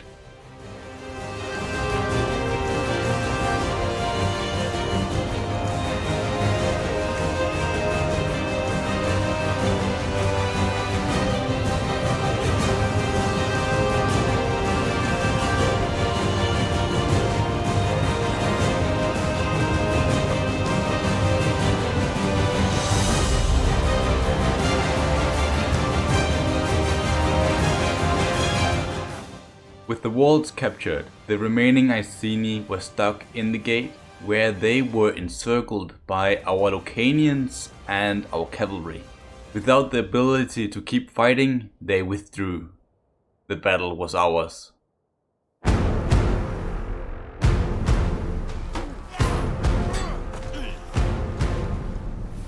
With our victory over the Iceni, Sulla and Legio V were greatly wounded.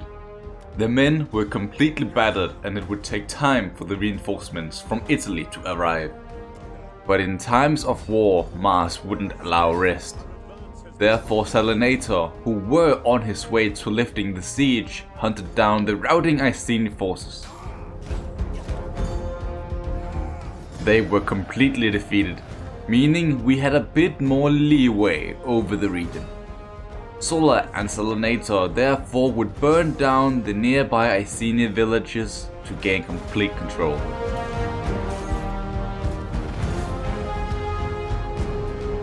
This might have been a bad move, as these tribes weren't even from the Iceni. These people were Gauls, the ones we were trying to save. But who knows, maybe they were actually Iceni warriors in disguise.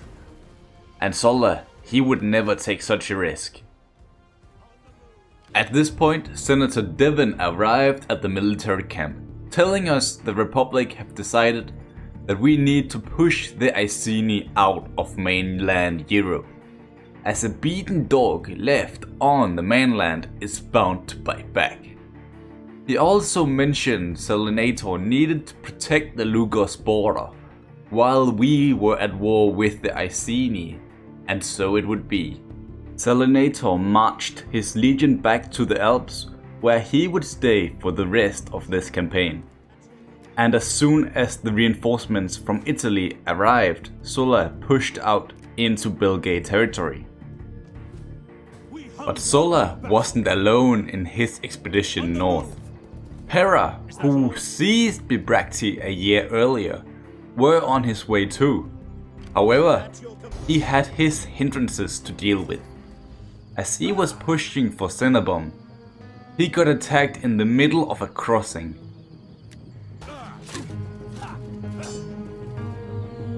His Gallic allies dealt with the Brits rather easily, but it was just an obstacle as they tried to distract us, while another army snuck past our guards and sacked Bibracte again.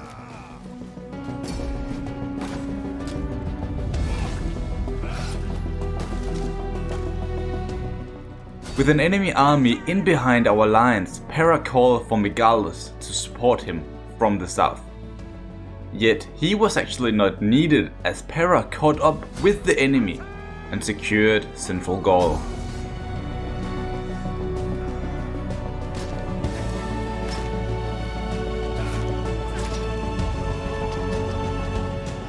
With this, he joined Sulla in his journey to the Belgae frontiers.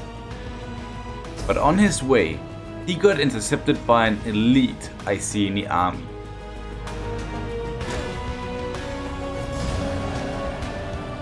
They quickly fell, giving them passage to their last big stronghold in the region.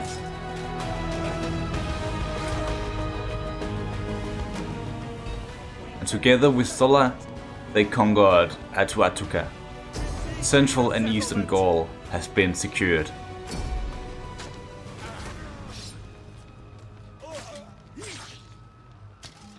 Now we only needed to seize the west.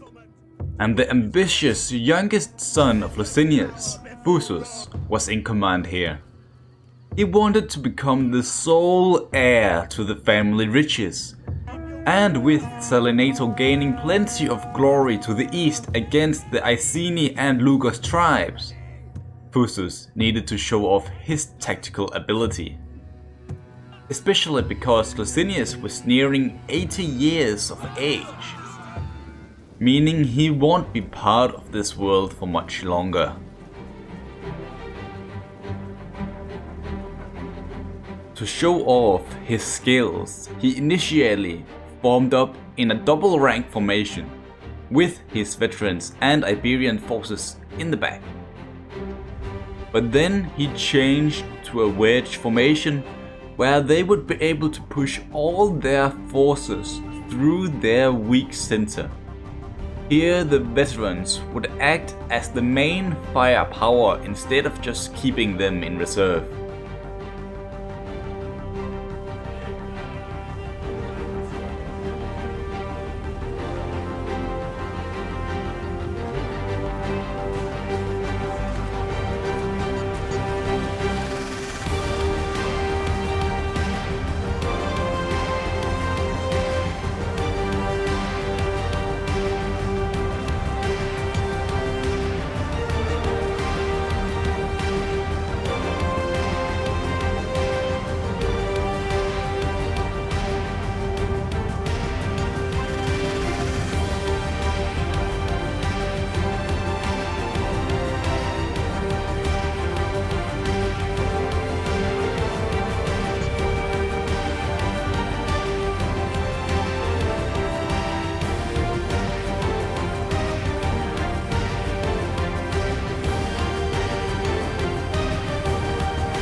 With a heroic victory in what initially was predicted by the gods to be a defeat, he managed to prove to Licinius that Fusus should be the heir, undoubtedly annoying Selenator. But that is for another time, as the war isn't finished yet. Megalos, who previously were recalled Triplex Acies, now were in a great position to go for Cenabum, while Fusus travelled out to Namnetum. The former were the first to fall, while the latter didn't even make any resistance. This only left one port in Gaul still under Iceni occupation. Megalos defeated them during a snowy night, and joyous about the liberation of the town, some of the Gauls were willing to join the weakened army until it was fully replenished. And it turned out to be just in time, as two large navies made a counterattack.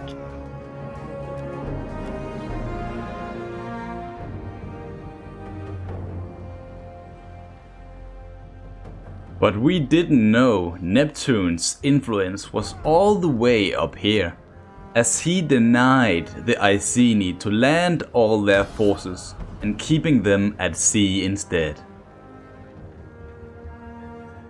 After defeating the Iceni this many times, they finally surrendered, giving up most of their freedom and were forced to make regular tribute for the rest of their silly lives.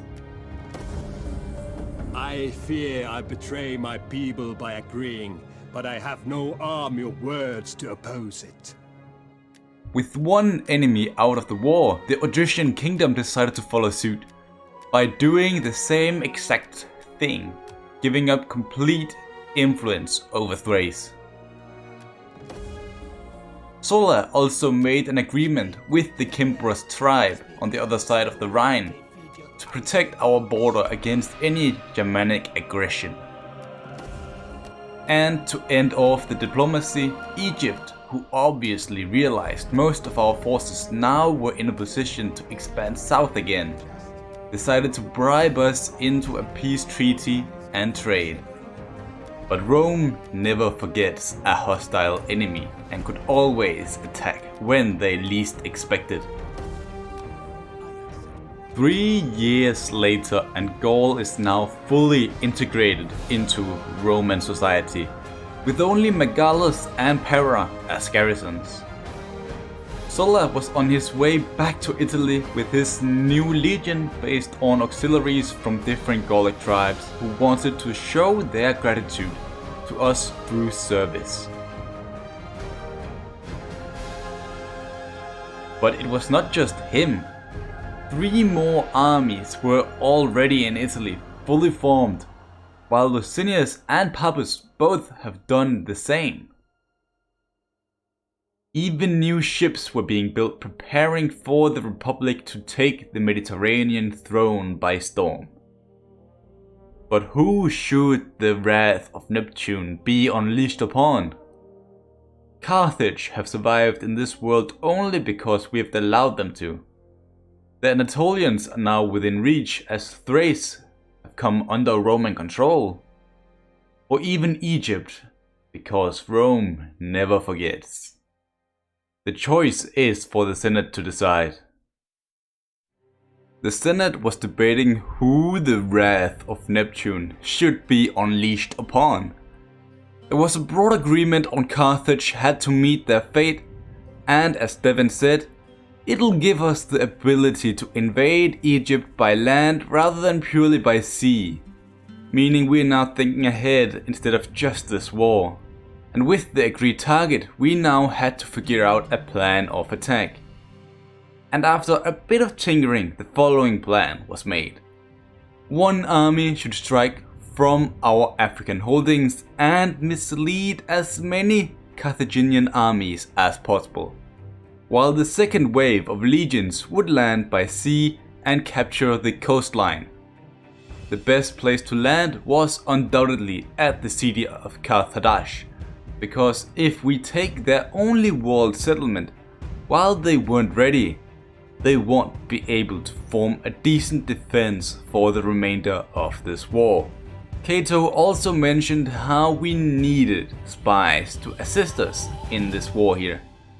So we sent half of our available spies to North Africa, with one already stationed there and another on its way from Egypt. With our target acquired, we now needed to make our preparations, cause making a naval invasion against a maritime power like Carthage will be difficult. So we made Pappus, the Eagle of Iberia, complete his army of loyal soldiers before he set out to the Carthaginian borders in Africa. On his way, he found a trader who wanted to offer us elephants for our journey. We could only accept half, but it was more than enough. He will be going for Iole. After that, we broke all our treaties with the Carthaginian loyalists, Versailles. For ages we've tried to convert them to our side, but they have never yielded. A truly great ally I only wished was on our side. We will make their death swift. By this time Proculus, the adopted son of Licinius, had prepared his fleet for transporting the large legions.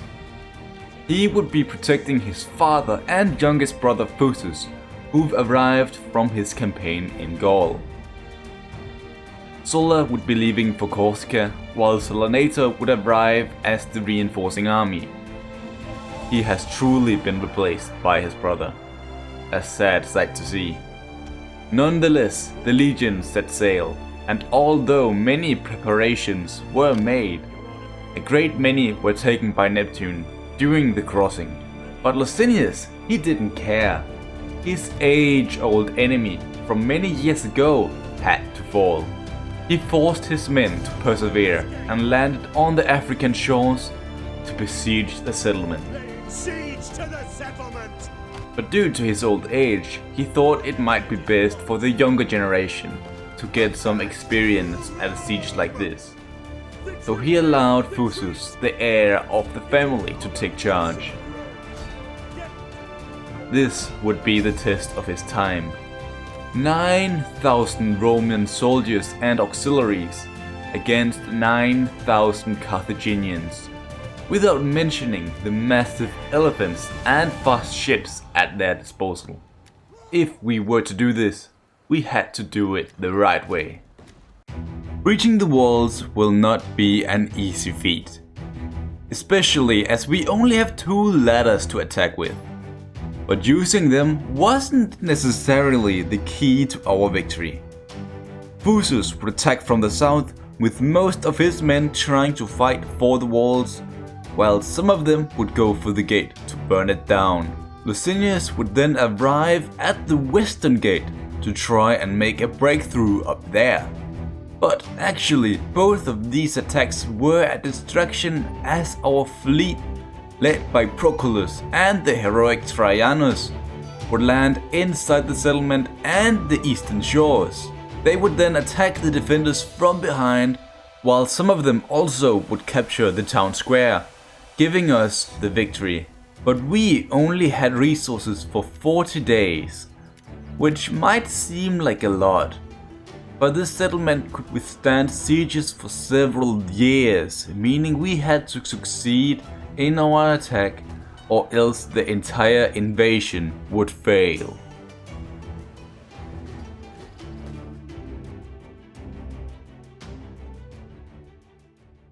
We begin the attack at the beach, where we have hidden a group of Iberian units, who would sneak in and secure a small passage just up ahead. But things weren't exactly simple. As Proculus appeared near the shore, he spotted the Carthaginian fleet.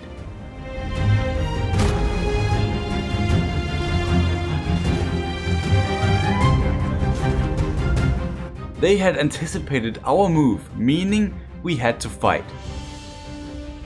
Proculus decided to hold the enemy off while Traianus and some of the units could descend and continue the plan.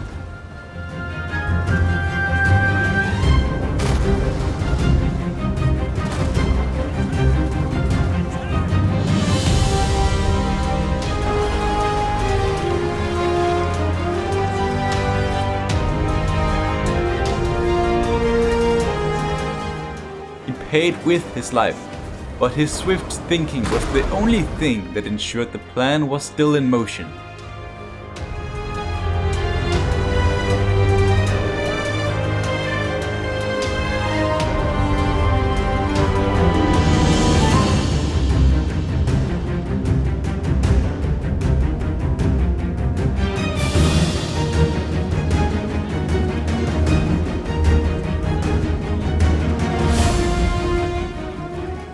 While under heavy attack, Traianus made it to solid ground and would lead the infiltration. With the walls ahead of them and no idea what else the Carthaginians had planned, he commanded his men forward.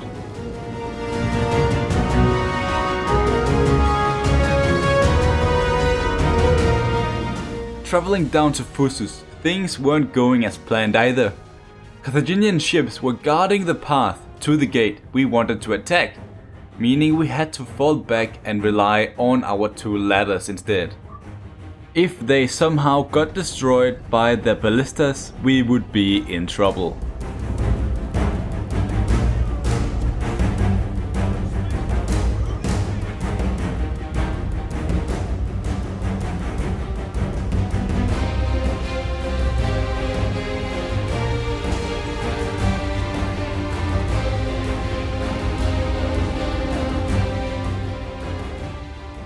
The only place where everything truly was going as intended was to the west. Licinius had arrived with his legions ready to attack.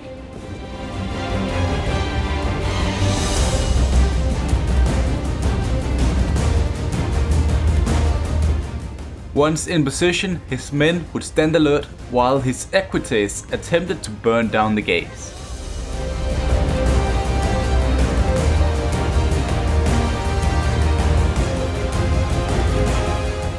The enemy suddenly began throwing javelins towards them, forcing the cavalry back, but it was too late as the gate burned down by its own now. Our infantry would approach.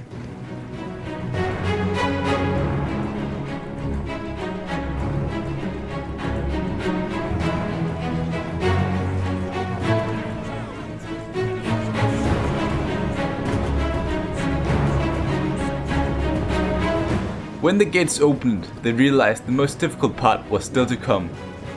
The distraction worked so well, they had attracted elephants to the gates, but they had to continue their advance. There was no going back now.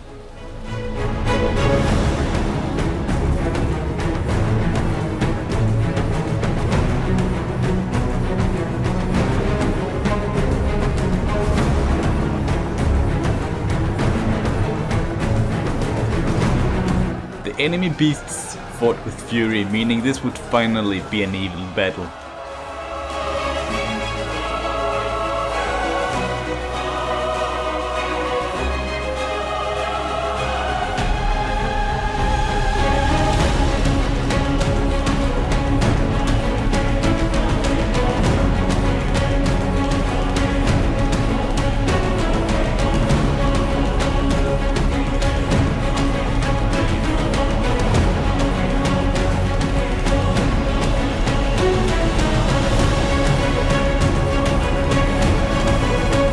Moving back down to Phusus, whose ladders now have reached the walls.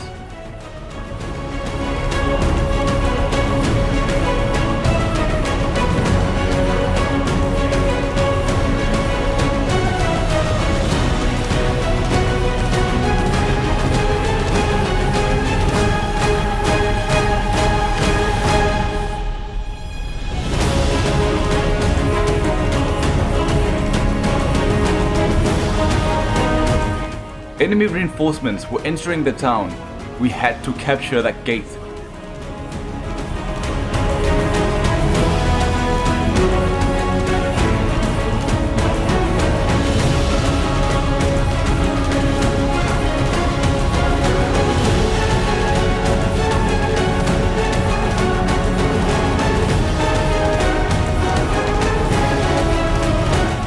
With a small foothold acquired, we now needed to reach the entrance, but men kept pouring in, halting us in our path. Outside of the walls, Phusus and his Gallic cavalry hunted down Carthaginian marines who were trying to land and enter the town.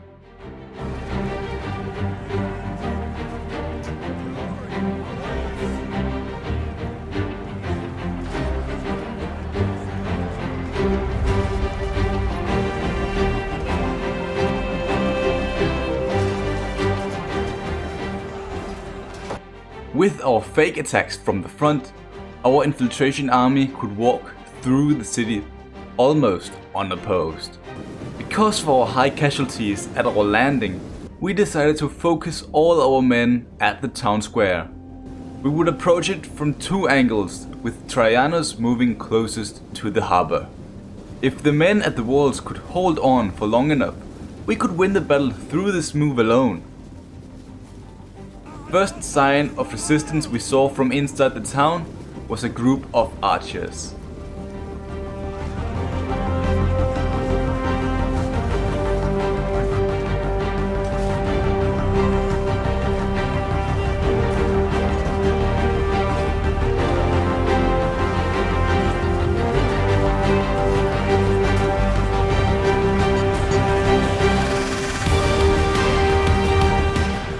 Them dealt with, the path to the town square was clear, but as we arrived, the proper units tried to stop us.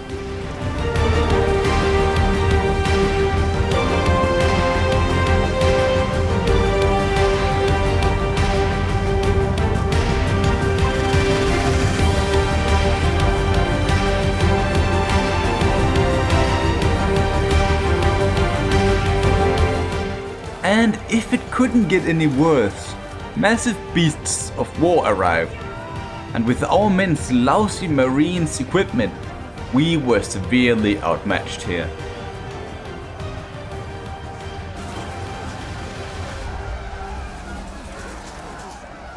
Outside of the walls near Fusus, things became a bit more interesting, as some of the enemy units began harassing our infantry.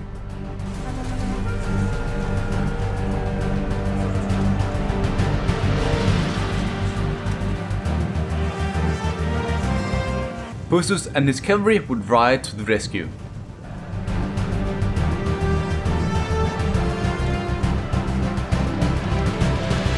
But they would take too many casualties, forcing Fusus to run back behind his lines. The Silver Shield hoplites would hold them off, but it was too late. Fusus fled west to his father, Licinius, leaving his men to their own fate. Back on the walls, the men were doing quite well, all things considered. They were gaining ground that almost had full control over the nearby tower.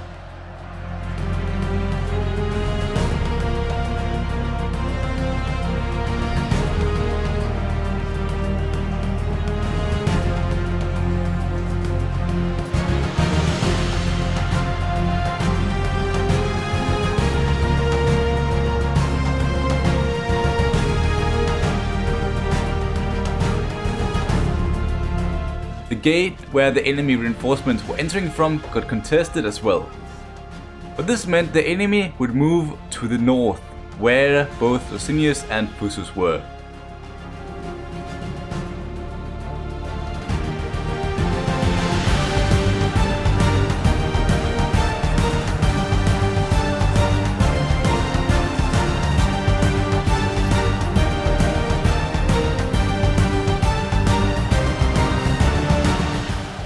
As long as our men could stand their ground, our remaining forces could continue their push into the settlement.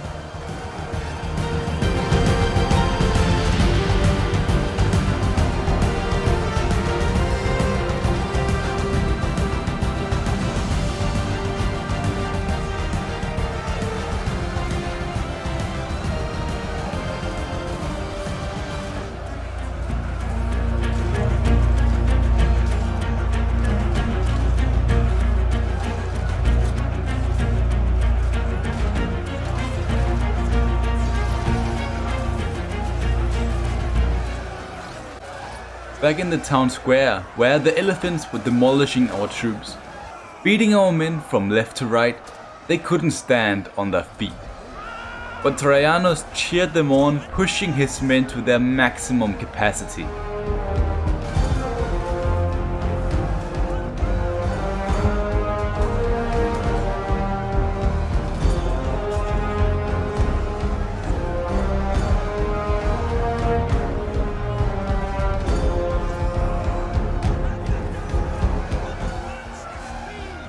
Within the heat of the battle, Traianus fell, with only a few noticing, but the ones who did ran to the harbor looking for a ship to escape by.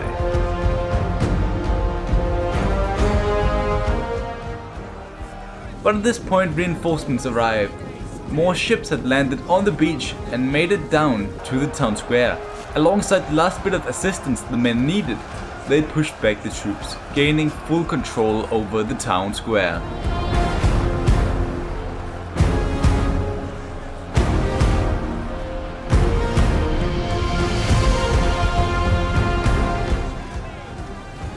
Now the Marines would move out to assist the remaining troops, who still were distracting a lot of men at the gates.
Although the battle could have gone much worse, we still lost many men.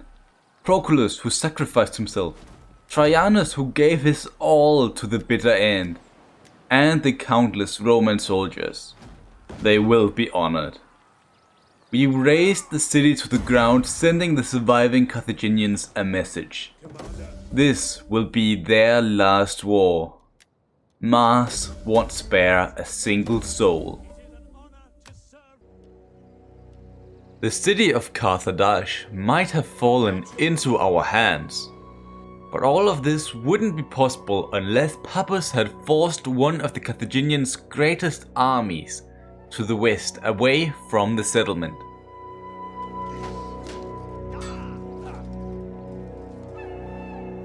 With a decisive victory, he routed the army, giving him access to storm the town of Iol. But then we had Licinius. He thought this was his war, where all the glory would go to him and his family. But with Pappus winning battles, he could potentially get as much glory as Licinius himself. And he would not let the same happen as what went down during the First and Second Punic War. Now, this was not just a conflict facing an age-old nation, but also an age-old rival. Therefore, this turned into a rapid expansion with little care for the already conquered territories, giving access for Carthaginian fleet to infiltrate the Jewel of Africa, to train the remaining citizens for combat. They then went after Fusus, who was trailing a fleeing enemy force. Most likely their plan was to pincer this Roman army, but due to a lack of coordination, they were easily dealt with. This time Fusus recaptured the walled city with ease while waiting to intercept the Carthaginian army, who didn't know of these events.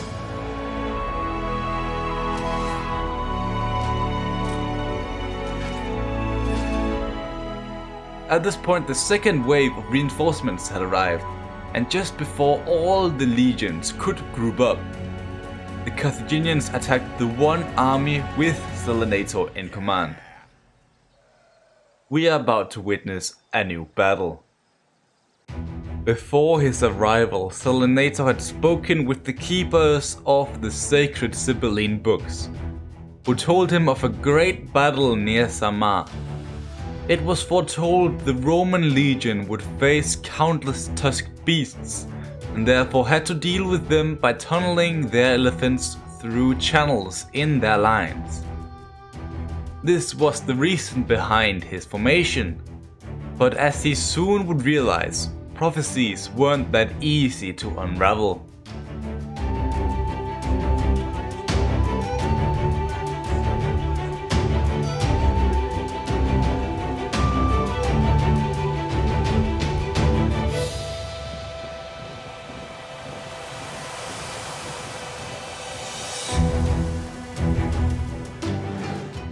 Out of the shadows, elite Carthaginian cavalry rushed forward with rapid speed.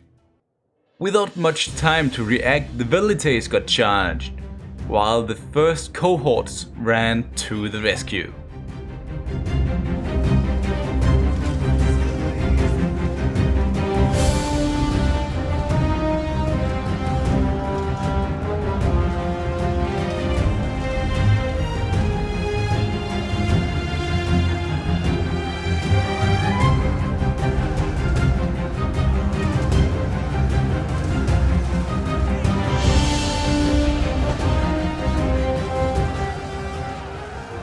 Without much success from the first line, we forced our reserves to push in as well.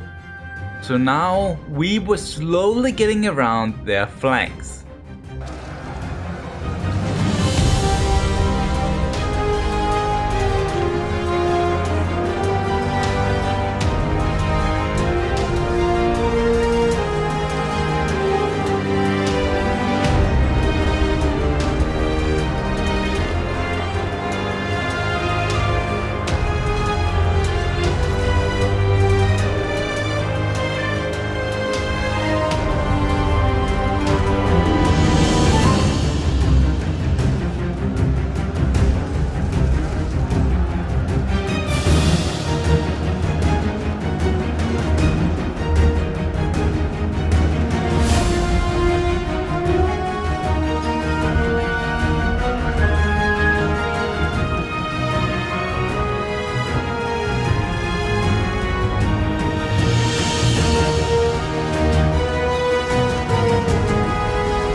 After a lot of heavy pressure and fighting, we broke their units. They retreated, but our cavalry would hunt them down. A close victory.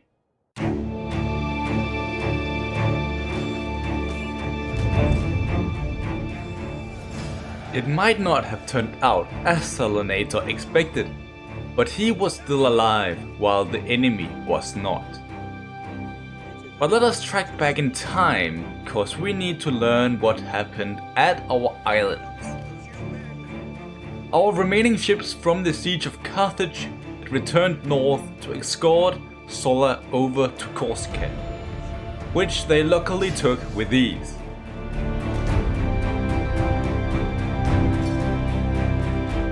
But while they were up there, another Carthaginian navy attacked Panormus, taking out a Roman governor in the process.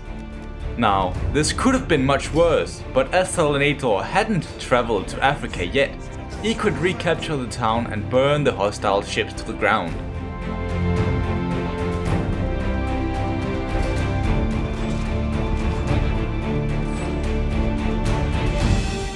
This was a close call though, and if he hadn't been on the island, who knows what could have happened. Rome required naval reinforcements, and who would be better than the Rhodian and Cretan islanders? Alongside our new subordinates, we raided the last remaining fleets, so we could focus on our expedition into Numidia and leave the coast be for a while.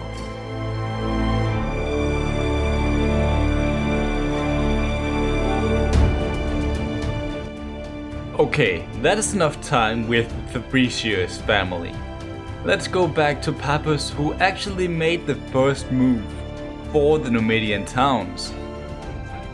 He walked through the desert to occupy Demeter, but once again, we have to admire their clever strategies, as they had waited for such an opportunity. With the Roman legion stuck in the town, all they had to do was to destroy it. Due to the bad standing of the legion, Pappus decided to hold back his legionaries, while the auxiliary spears would hold the entrance into the town square. Pappus expected the Numidians to attack from the center, so he prepared a force to sally out alongside the cavalry.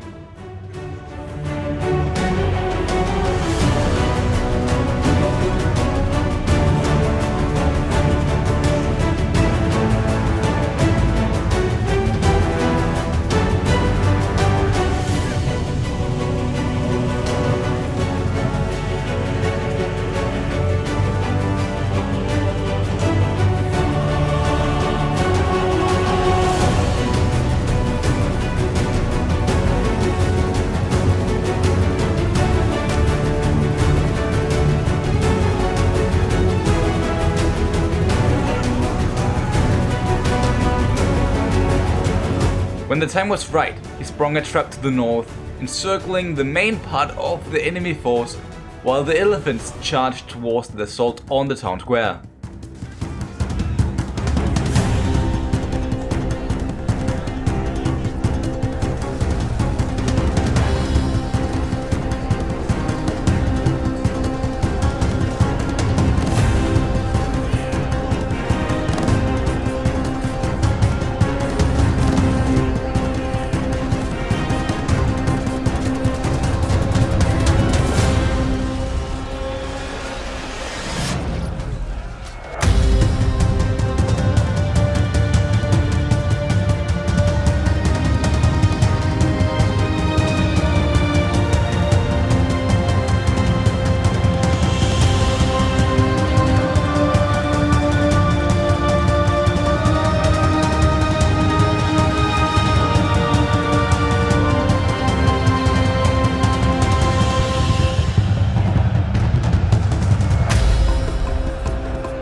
Completely surrounded, with nowhere to hide, the Numidian forces got sliced down. This was pure heroics by the Roman soldiers.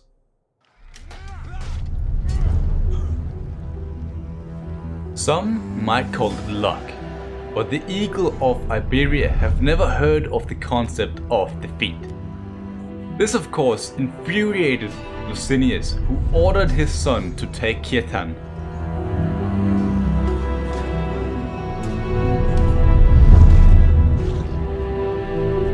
That wasn't much to ask for, but this allowed Licinius to attack the walled city of Capsa from two sides before Pappus actually could arrive.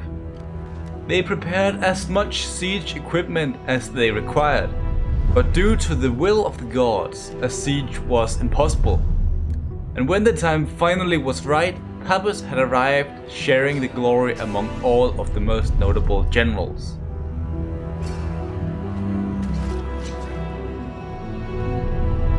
Rome might be winning the battles, but Licinius is losing his war with Pappus.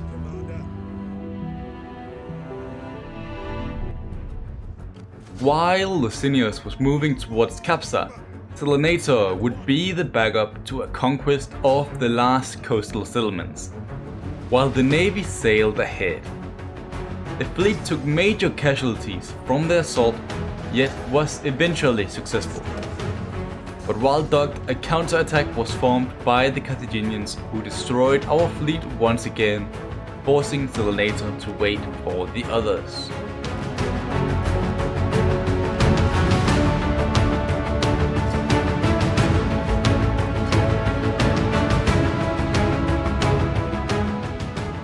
Once the remaining legions arrived, they pursued the enemy force, but to no success for a long time, till they were caught in a town alongside yet another considerable force by the Carthaginians.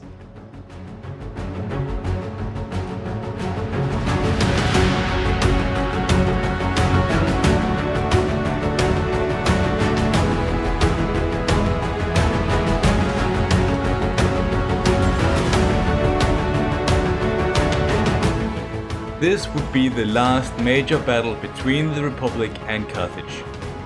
And although the battle was huge, with many soldiers, the gods didn't deem it worthy of recognition, and would therefore be forgotten in the history books. Afterwards, Pappus rushed down to Euphranza before Licinius, claiming the last strike against the Carthaginians, basically winning the war of the Mediterranean and the Roman Senate. Make haste, men! With the Third Punic War finally over and most of the Numidian holdings under Roman control, the final tribe called the Maximising surrendered, becoming a client state of Rome. Western Europe was soon fully secured, meaning the time had come to go east. Now, Egypt must be severely punished for their crimes against the Republic by taking most of their territories. But the question is rather, what should we do afterwards? We could prove our military dominance through our military might by taking over Armenia, or by securing full economic control of the Mediterranean by eliminating the Cimmerian trade prince in the Black Sea. Of course, Anatolia will fall in the process, there is no doubt about that. But we need to decide. I can feel the end is near. If you want to take on one of the largest kingdoms in the known world, you're gonna need a plan. And it might be a bit difficult as this specific target owns a vast amount of territory all across the Mediterranean coastline. So hear me out. At this very moment, we have 5 major legions in Africa. Actually, let's change that to 4, as Licinius' legion had taken too many casualties, barely making it count as an army. So he would stay and keep the peace alongside Fusus, who he wouldn't risk losing after his close encounter at the siege of Carthage and the war with Numidia. This of course leaves Sulla, Salinator and Seneca to push into the neighboring province of Egypt. Oh shit, I almost forgot to mention this.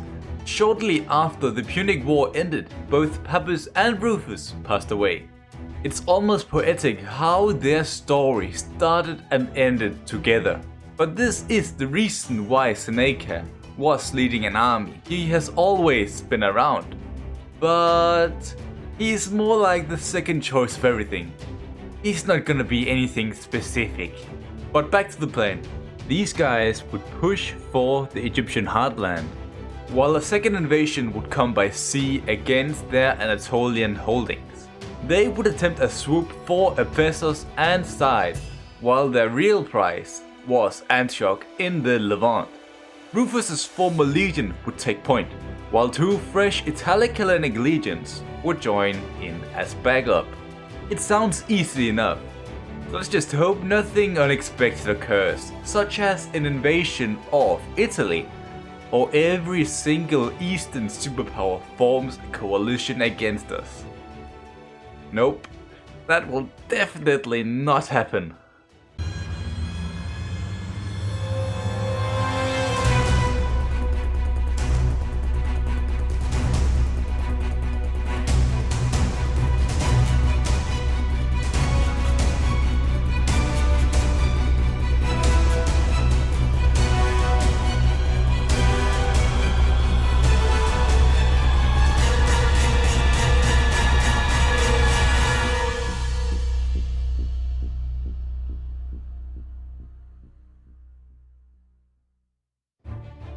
Let us begin in the south, where everything started.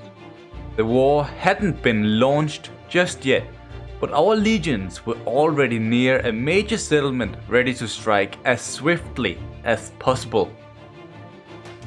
Salonator was the first to strike, taking the closest coastal settlement, with another soon to follow by the hands of Sulla.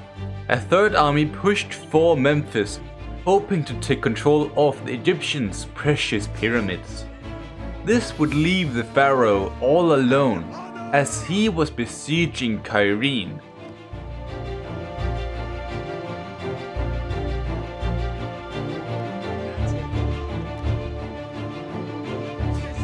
Seneca cornered him where the ocean meets the land. The Battle of Egypt was about to take place.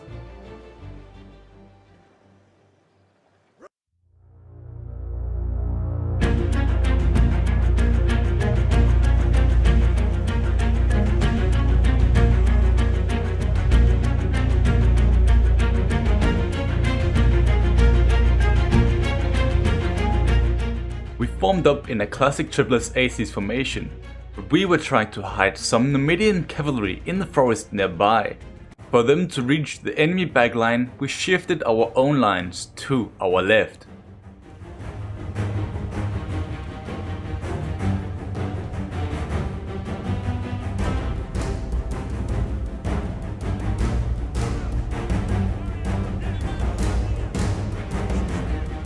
As the pharaoh was an elite general, he ordered his men to charge our lines while he regrouped his men in a circle formation.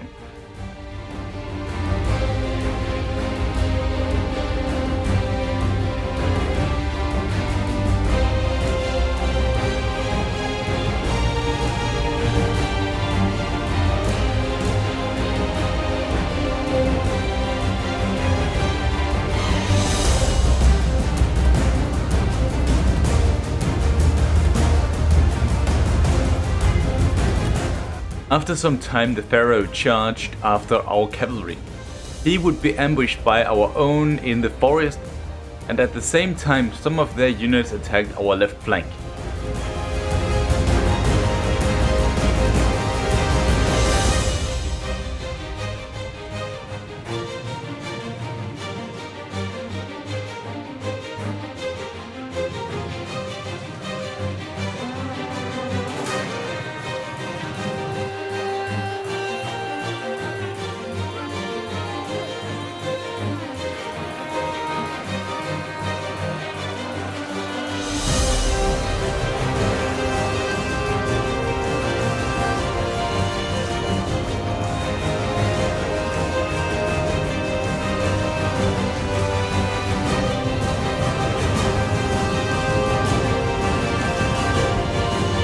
The remaining Egyptian forces decided to stand their ground, but our flexibility allowed our men to outmaneuver them. They had no chance. Meanwhile, everything we've just seen took place. The three legions in the north crossed the Aegean. For once the tides were actually on our side, making it easy for us to land troops at Ephesus.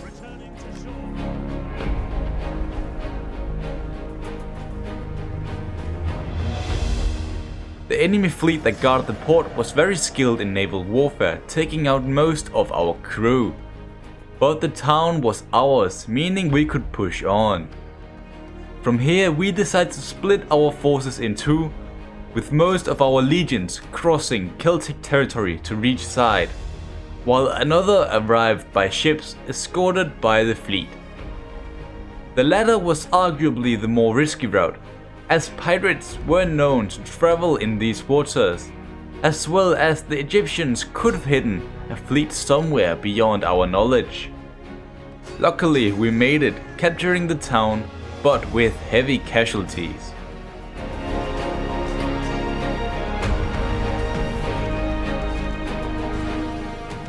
With no time to waste, we left the wounded legions behind, while the rest traveled to Antioch.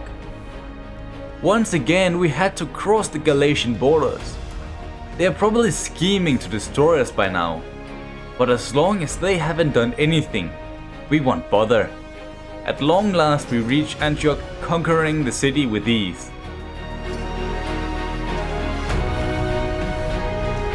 giving us access to the famous Syrian elephants. They are mighty beasts that undoubtedly can change the fate of any battle.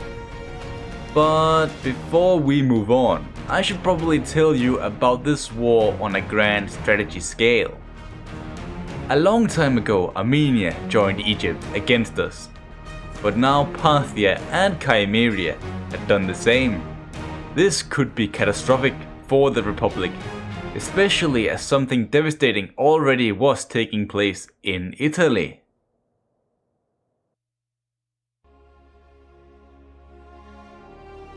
A surprise attack from the Getaeans was the last thing the Republic expected. Batavium was lost, and with no legions in the area, we tried to muster one from scratch. But before anybody even had a chance to be recruited, the army was gone. Realizing how dire the situation actually was, the Senate called for Impera to save the day. Yet Rome still had to figure out a temporary solution, as Impera was all the way in northern Gaul. The Republic decided on 2 new legions, with mercenaries at its core. The Senate wasn't proud of the decision, but the heart of the Republic was at stake.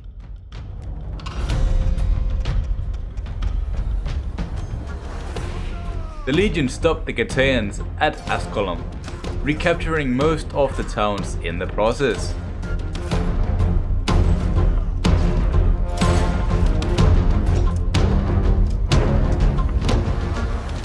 With the Getaeans retreating to the Alps, a foolish move by the enemy, as that was the place Impera was.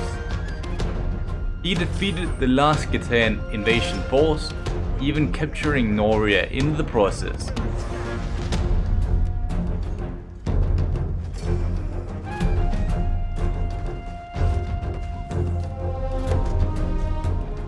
Of course, the Getaean war wasn't over just yet, but more exciting things were happening in the east. So that is where we are gonna go. The Egyptian pharaoh has just been defeated and executed, with only a few survivors still running around in the wild. With the only Egyptian army gone, the rest of southern Egypt fell with ease. Memphis first, with Alexandria at a close second. From here, Sulla and Salinator traveled down to Diospolis and Myos Hormos separately, while Ruga and Seneca moved for the 2 walled cities Jerusalem and Petra.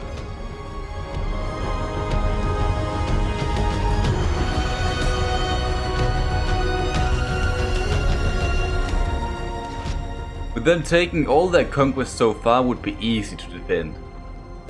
The only settlements we still needed to conquer in the south were the ones in Nabatea. It might seem like Egypt wasn't that big of a threat after all, but they were never our true target. We needed to prove our strength to the world by destroying the east, most notably the Armenians. Egypt was just a bonus. But as I mentioned Armenia, let's move up to the north again. We recently realized an Armenian army was monitoring our every move. We of course couldn't allow this, but leaving Antioch was very dangerous. Parthian armies could arrive at any second, with the Seleucid champion telling us about an army moving through Raga. In fear of even more armies on their way, we recruited 2 new spies to scout the rest of the region for enemy armies. Instead, we found 2 kingdoms, who at this point both were neutral in the war. We decided to bribe them both, hoping they would join our side. There is little profit in this for my people, but I will stop haggling. But just 1 month after, the Marians declared war on us, saying our efforts were too short. This was really bad. Yet even worse things were happening. More Armenian armies were crossing the northern mountains, and this could not be accepted, so we took our recently acquired Syrian elephants and blocked the path. Despite our strong position, the Armenians attacked. Hopefully, the fort would hold.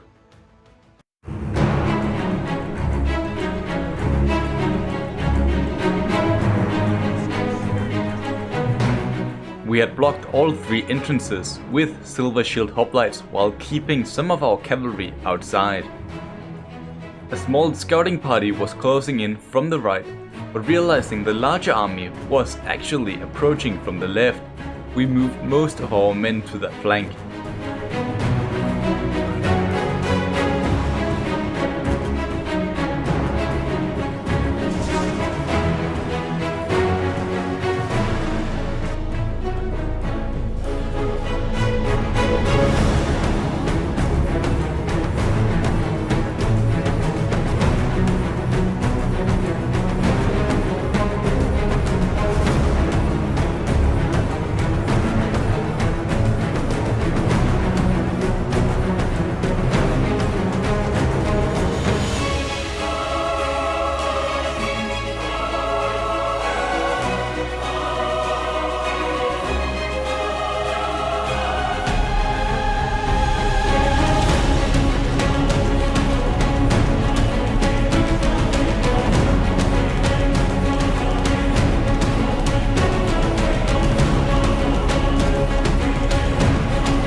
We dealt with the larger part of the units on the right before the left assault would begin.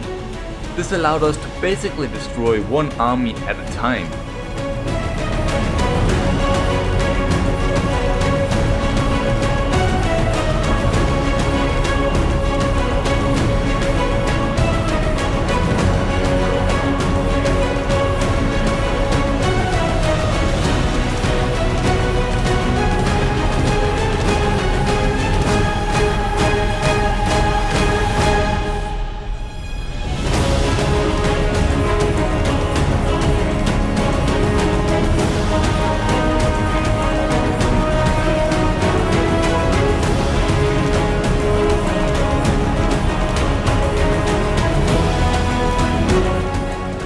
With all of the enemy units trying to enter the fortification, they didn't realize our forces were behind them.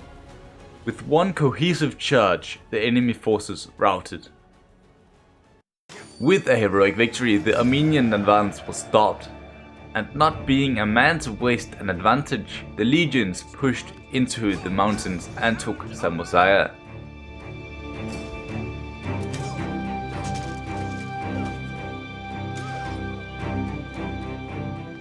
But it seemed like the worst was still to come, as an elite Armenian army was looming in the distance. If these demon-like horsemen attacked, we could be in great danger. Finally reaching the breaking point, the Galatians declared war on us. The Great War had just reached its peak. Realizing the Celts actually weren't that strong though, we decided to focus on them. But on our march into the Galatian region, we got ambushed. If we survive this, the push can be completed. But if not, our northern holdings will be lost once again.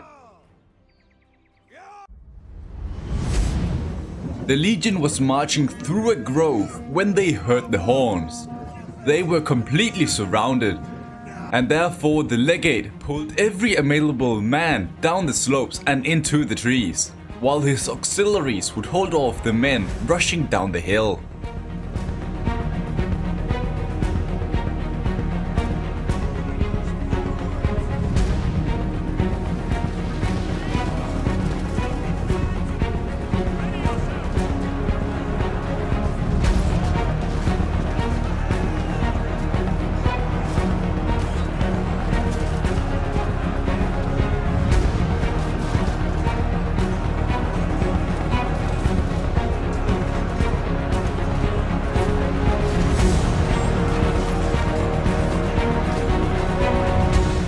Cavalry dashed over to protect our general, who was battling against a remarkable number of Galatians. But as they routed, these men were now able to support the auxiliaries at the hill.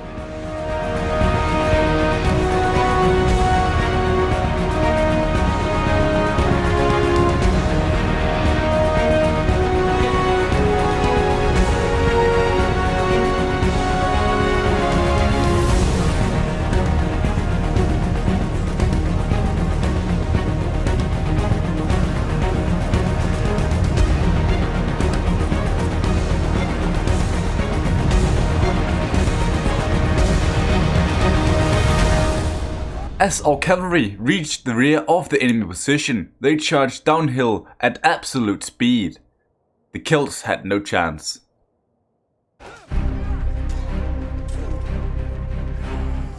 The legion might have survived the ambush, but this was just the initial part of the Celtic plan to throw out the Roman Republic. The 15th pushed into Pessinarius, but found themselves surrounded by another Galatian army, which originally was supposed to go for Ephesus. Scared of a potential attack and not wanting to take any risks, he recruited as many mercenaries as possible and prepared for the worst. His foresight was better than Apollo himself, as the Galatian forces attacked. Yet they survived the encounter once again, meaning Legio 15 just destroyed 2 Galatian armies in less than 2 months. With this, they would claim Pessinarius as their reward.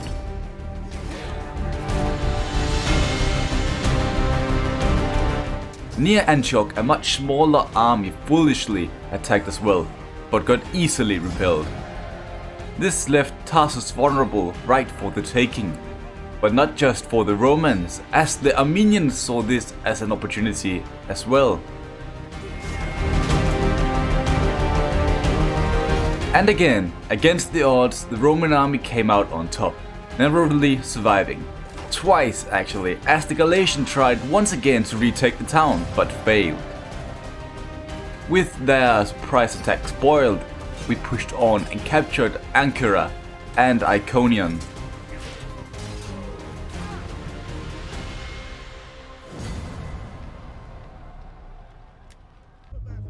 Down south, 2 legions were marching into Getaea, capturing the walled settlement of Petra.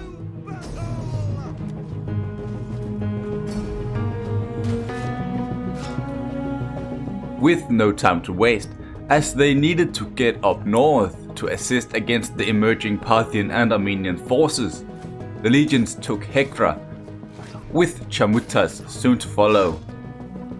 Now all 4 legions in the south could double time it northwards, meaning they would have 9 legions in that area. But before we hear about that, let's talk about the end of Egypt.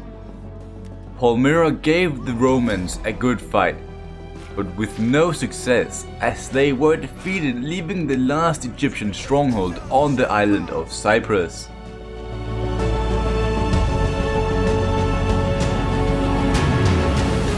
They fell by the wrath of Neptune, meaning justice on Egypt was finally served.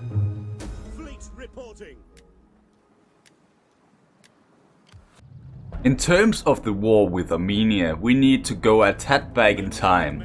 Legio 3, the former division commanded by Rufus, desired to deal with the significant force of Armenian cataphracts, who caused the earth to shake as they journeyed forward. Our more limited legion intercepted the army, but this engagement required significant tactics if the men were to defeat the spawn of Saturn.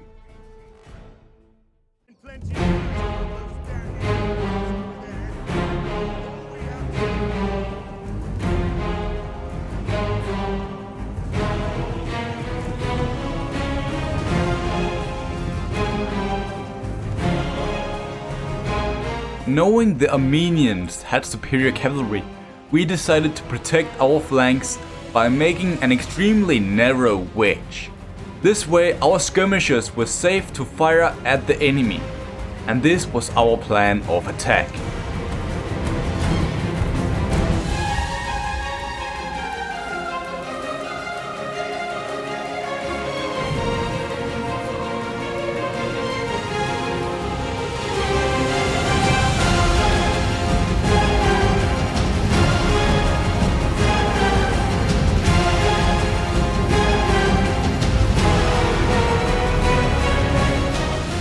Once we got close enough, the enemy stormed out of the tree line, straight into our formation. Most of their melee cavalry was on our right, so we deployed most of ours over there as well.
of their cavalry dealt with, our remaining forces converged on their position, overwhelming their lines. Tired and greatly reduced in manpower, the troops were blessed with victory. Still, they did not wish to rest. They propelled forward into Samosata, claiming it in the honor of Rome. The other legions, which had endured countless battles at Tarsus, had finally recovered a bit of what resembled strength, allowing them to attack and occupy Masaka.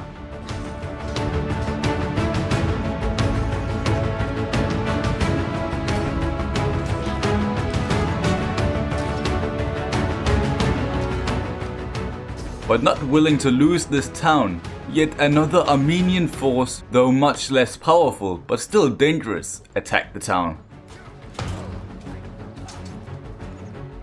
However, as they immediately discovered, their feeble efforts were heroically repelled. With this victory, every legion in Anatolia went on the offensive, tracking down the last fleeing forces.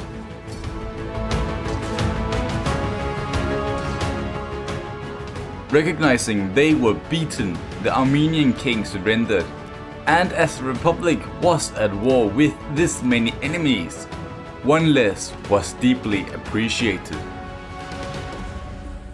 Your ideas are clever and will gain approval from my lord.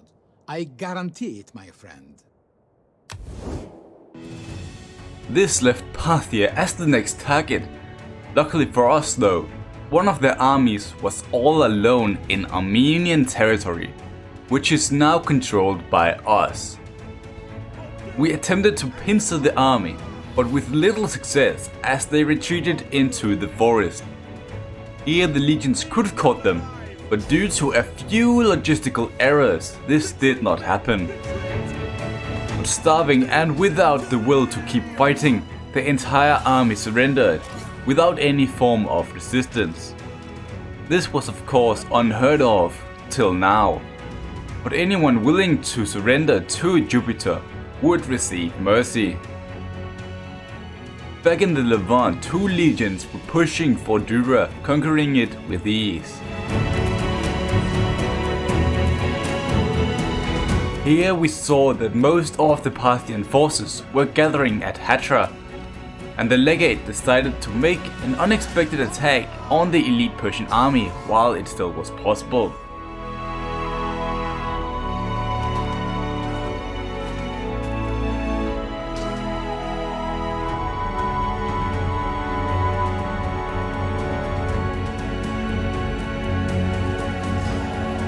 Despite this being a victory, many men were lost, hence this was seen as a foolish move. Feeling the wind at their back, the Roman legions traveled at swift speed into the Armenian heartland, where their last target was the gold mine of Armavir. On their way though, another Parthian force blocked the path forward, but before a fight could begin, a diplomat arrived, officially surrendering the war, but still keeping their independence. You speak a foreign tongue, and yet you bargain as well as, well, I do. This is most welcome. This allowed the four legions to prepare a last big strike and capture the town without any further trouble.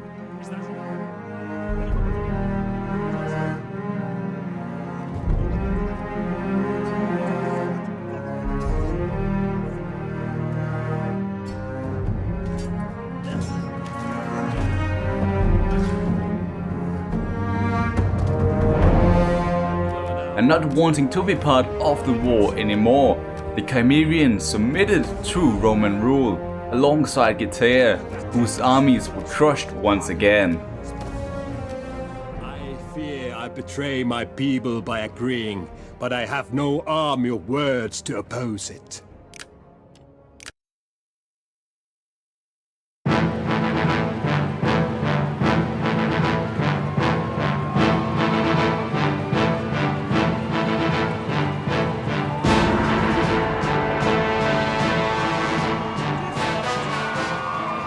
With the Great War over, the legions finally got the glory and praise they deserved. Anyone who didn't participate in the East stood ready to applaud the returning heroes.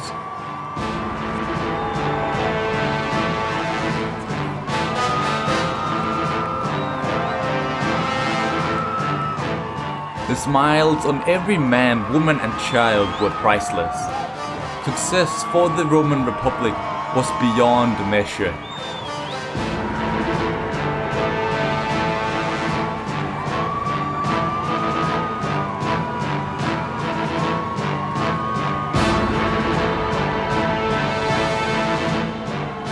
No doubt the gods were watching from their thrones in the sky. Mars more than any other, as we spilled blood almost everywhere in the known world.